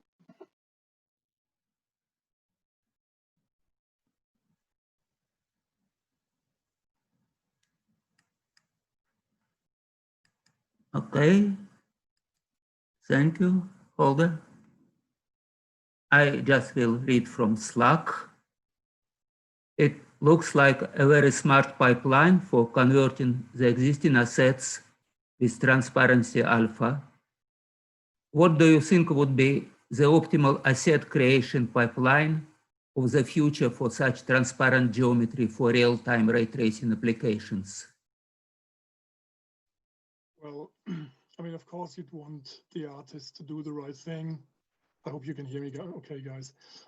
You want the artist, of course, to do the right thing and make sure that the textures are properly cropped, right? And well, I mean, then the way we faced it is, or framed this, is that you can pretty much go on, keep on using the assets you have, but you'd probably, I mean, in a game engine, I would probably, during content cooking, that's what you do when you optimize the contents of the game for later rendering. I would then also run this sort of pre-processing to compute these bits as well. And these bits then would be certain buffers that you then feed into creating the BVH when you then create the BVHs when loading the meshes. Okay. Are you able to handle ray differentials? This came back from a search. Well, I mean, the thing is, the method itself, well, yeah, okay, that's I think amounts to the question of what do you do with MIB maps, right? Yes. And so that's more, I didn't go into detail in this in the talk, it's described in the paper. So essentially what you need to do is, I mean, when you sample your alpha map in the AnyHit shader, what you do is basically, depending on, let's say, the ray differential or some angle that you tag along with the ray, you can compute what MIB to choose, right? So in the end, I mean, if you can sort of bound the MIBs, then basically when you compute these pre-selected these bits, you can basically say, okay, I'm going to do a conservative test in my pre-processing and say, if you know the triangle is only using, let's say, MIBs 0 to 3, then you need to sample them. So basically your bits need to be conservative. And potentially you need to basically, similar to an LD switch, you need to basically, for far away objects, you probably want to use a different version of the bits. That's how we propose to solve this problem. Okay. Here's my question. In all scenarios, are you taking transparency into account when creating primitives bounding boxes? Because theoretically, you could cut off fully transparent parts of a triangle, for example. Yeah, I mean, that's, well, okay, we don't do this per se. I mean, in the paper, we do something different as well. We basically create a special tessellated version of the model. So basically, we throw away all the subtriangles that are completely transparent, and then build a tessellated mesh and ray trace that as well. That can be very fast as well, but then obviously, depending on how much opaque geometry you have, I mean, the number of triangles goes up very quickly, and if you have uniquely animated stuff, then memory goes through the roof. Memory requirements go through the roof quickly, but that can work very well for static stuff. So we described this in the paper. So I encourage people to go and read the paper for the details of that. Okay. did you consider a variable subdivision level so bigger triangles would have a bigger structure? Well, we didn't really in this paper. I mean, so we basically propose, I think in the paper we say, if the triangle is too big, if you're repeating texture content, you probably want to cut up the triangle initially. So you want to be subdivide before you do that. Because as you say, right, if it's very big, then yeah, a practical subdivision level won't give you much. And as you've seen, level 4 doesn't really help you a lot. One thing I want to say, I think in the so basically the code we show, right, we do the check for full transparency first. I think it would probably make sense to basically revert that thing, right? If you know that your texture is mostly opaque, that could probably help with software. If you want to do it in software in the NH shader. For hardware traversal, it doesn't matter, right? Because it would just skip the call anyway. Okay, thank you, Holger. You're welcome. This concludes this session. Let's thank all speakers again. And now Jen will have some announcements.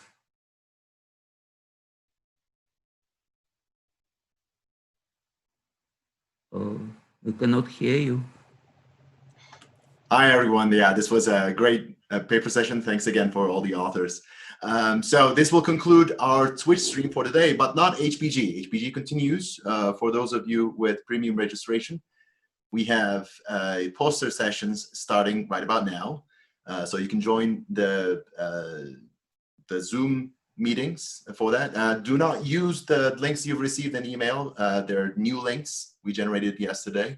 They are on the Slack channel. There's another reason to join the Slack channel if you haven't done so already, because we have the best paper award voting going on Slack in the general channel. So please go in there and cast your vote before the last paper session that's going to be tomorrow.